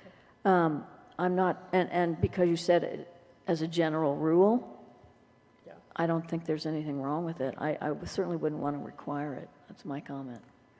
You'd want what? Would not want to require it because people have different circumstances that they can. Of course. Yeah. Of course. It just says, it says as a general rule, and then it says Right. other recommended conferences. That's all. In paragraph 5.4 is on page 12 of the protocols. So it's in the protocols is in page 45 on the agenda. It's in the consent agenda section. So Other comments? Is there a motion? Barbara, will you make a motion? move to add additional language to paragraph 5.4 as stated. Could you read that again, please? As a general rule, newly seated council members attend the League of California Cities New Mayors and Council Members Academy as soon as feasible. Other recommended conferences are the League of California Cities Annual Conference, Executive Forum, and Advanced Leadership Workshops. I'll second that. Okay, all those in favor? Aye. Aye. Opposed? Aye. Nay. Do you oppose Yes, or? opposed. No, aye. Oh, okay, we had a unanimous approval. Okay, thank you. one more, just additional wording. Oh, so you got that, Catherine? I would request that you submit your wording to me tomorrow by email. Okay. Additional wording for paragraph 3.6, selection of mayor and mayor pro tem. As a general rule, mayor pro tem is a preparatory position for mayor. That's just all I want to add. I just want to comment on that as well because I think that it's important that we prepare our mayors for the position. And I'm not saying that the mayor pro tem necessarily needs to be mayor next, but I think that as they are mayor pro tem and as they step in for some of the mayoral functions, along the way. And it's good to treat it as a training position. It's good to keep in mind that we do need to keep training our council members to up level and to be ready to step in when needed. And so I would like to see, generally speaking, a statement that says the mayor pro tem is a preparatory position for mayor. Okay, comments? Is there a motion, Barbara? You want to make a motion? Move to add additional wording for paragraph 3.6 as stated. Is there a second? Okay, hearing none, the motion fails. Okay. Thank you for your suggestions, Barbara. Sure. Okay, where are we? We are at council reports, of which there are none. We are no. adopting the Oh, protocols. thank you, ladies and gentlemen. Okay. So, is there a motion, that we please, for adopt the- approving resolution number CCR 18- is it 34? 34, the city council protocols. So move with the amendment that we just approved. Second. All those in favor? Aye. Aye. Opposed? Okay. Thank you for keeping me on track. Okay. Item number 14 then on our agenda, council reports on attendance. I'm seeing none. I'm assuming there was none to report on. And then moving on to 15, the future agenda items. Suggestions for additions? There was something. Oh, did we want to talk about the active transportation membership at 7 versus 5? I'm not really sure. No? Don't talk about it? Do we want to talk about the active transportation purpose? I would support putting that on a future agenda. Changing from 7-member ATC to 5-member ATC. And what about the purpose of have a more focused purpose? I know it has a very general purpose, but what if we wanted to tune that purpose to something more short-term specific? So, Sid, before we proceed on this, I know that this was a city manager goal to look at our citizen participation plan with a focus on the advisory committees. Do you have any comments, Bruce? You haven't made any progress on that, Well, but do you have any comments about what you had in mind? I think I've expressed my concerns in the past. We have a series of citizens committees, ATC and DEAC, being two that ATC just can't get a quorum. Its membership has fallen apart. It has one member left, so it can't meet. DEAC has problems getting quorums, and they have problems carrying through. My overall concern here is this really a citizen participation process? Is this what you intended? Because you're not really drawing in citizens' comments. The only degree to which you're getting citizen comment is from the committee itself. They're not getting large-scale attendance. They're not holding meetings that's drawing people in. I'd like to see a different approach. From my So I'd from my perspective, the various committees that we have are volunteers who help move the city forward in various aspects of beautification, which has had its up and downs over the years and now is more active, has moved the city forward in various ways. The Downtown Enhancement Advisory Committee, through the various names that it's had, is a committee created by ordinance with specific criteria, including a limitation on who can be on that committee, and has in the past had problems of not being able to make quorum and being down to one or no members and then rising up again like a phoenix. Hopefully the mayor will have that person that she identified for DIAC apply and fill up the position. ATC, what was formerly called ATAC, again, has been very active in the past, is the reason that the city obtained multi-million dollars in grant funding that otherwise would not have been obtained, in my opinion, because they did the work and then had the city do the official approval of making the application. That's the sort of thing that these citizen volunteers can do and make a change in our community. I don't see it as these committees being major forums to have a lot of input necessarily, although we've certainly tried to do that with the DIAC committee, twice having Rethink Downtown. That was to assist the committee in their agenda and moving forward. I do think ATC has been and can be a very valuable committee.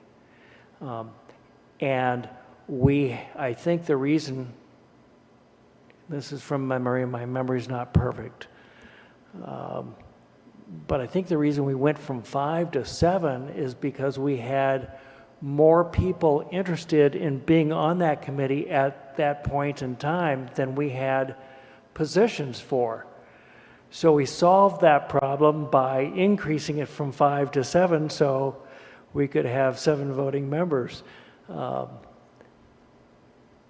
In light of the number of seats that need to be filled and need for quorum, I think we're smart to go ahead and consider going back from 7 back down to 5 and hopefully getting a quorum of 3 people. Well, I think citizens committees have a very important role. It's not a question of whether you have or don't have citizen committees. I think it's how you use them and what their definitions or purposes are. DIAC started, and you're right, through an ordinance because it was a parking district committee. And it's for my ordinance to advise on that parking fee. In part. And over the time, councils have changed its scope, added to it. No. The ordinance, the original ordinance that was adopted, has 6, 7, 8 different criteria. One of those criteria being parking, but it's only one. And there has been different focus on those responsibilities over time. Yeah, I can understand the connection between them, but I think that the proposal was to look at ATC only and changing the membership from, do we want to make an agenda item out of going from 7 to 5 as a requirement to create a full committee? So I heard. I think the question before you is whether you want to put this as an agenda item, not make the decision tonight. Right. Is it an agenda item? Agenda. That's the item you're discussing. Okay, so. Yeah.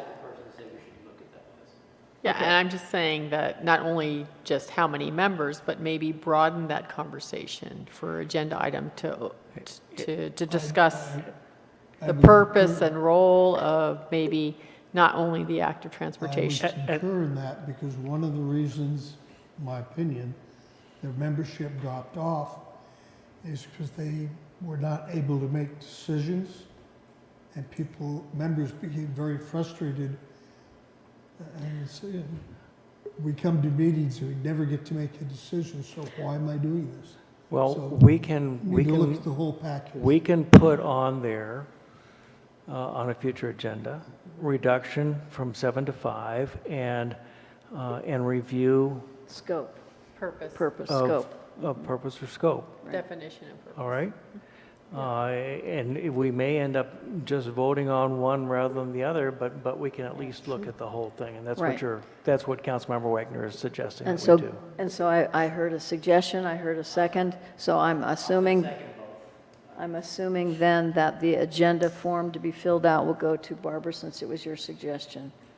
That the form that we've agreed to use for future agenda items, so I feel that we're pretty clear on what's being asked here. So you don't need to fill out? I don't think we'll need the form in Okay, this all right, particular fine. circumstance. Okay, so In terms- we've agreed to add to the future agenda items, the change from 7 to 5, and a look at the scope and purpose of the ATC committee. I'd also, Oh, go ahead. I'd also suggest that we add the fire department MOU. I'm sorry, what? The fire department MOU needs to go on here. And I would suggest that we add the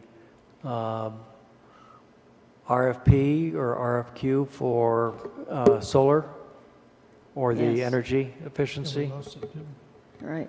Yes, And then we thank would, you. we drop the change orders on there, okay.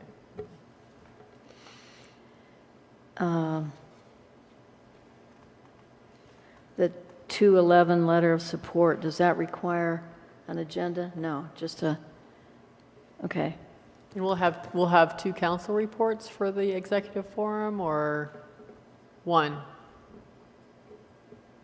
for the next meeting? Written report. We can each report on it. Each report, Yeah. okay. Yeah, I do recommend a written report that I can. 2 include written in the agenda reports, packet. okay. I'd like to see a date on the emergency evacuation plan. I'd like to shoot for the second meeting in July, so that we actually have something in place before we have an emergency. Fingers crossed. I thought that was part of didn't we ask Tim about the local transportation committee to come back with some emergency evacuation plans for countywide? This would be for Mount Shasta specifically. I do believe the county is working on something, I but mean, we need county to evacuate though, because we're gonna, if I-5's closed, we have to go to Old Stage and we have to go I to don't 89. know what their schedule, I appreciate that. I don't know what their schedule is, but I'd like to see, in talking with Matt and Kathy, others who are working on this, they can put together something for Mount Shasta specifically that will address the needs of our own citizens. Okay. And then we can trust that it'll be integrated into the countywide. And do we have anything with the planning commission that is working its way up to council? Yeah, those are those next 4 items for 7-9. Those are all planning commission. Are there any other items? Not that I'm aware of. We already dealt with signage. Well, they're doing the general plan workshops now, stuff. Okay. Signage. Okay. What about additional annexations? Did you want to talk about that? Other possible properties to annex besides the Orchard property? I'm going to suggest that we not deal with That- any other annexation issues Yeah. till we deal with Orchard and the landing. Oh, we're also dealing with the landing annexation? Well, Is that on here? in terms of the landing, that would be the Sure. tax exchange agreement. Uh-huh. In terms of that, just for informational purposes, city manager, the finance director, and I met last week, or I guess we met a couple of times now, to see if we could move that forward. And the finance director obtained some apparently good documentation from the city of Folsom that she suggests that we look at, that we may be able to use as a template for something we do either on Orchard property and or for a modification of the existing tax exchange agreement on Okay. the landing. Okay, so, done? Okay, good discussion, thank you. I'd like to adjourn. All right. Oh my God. I freaked out. I go,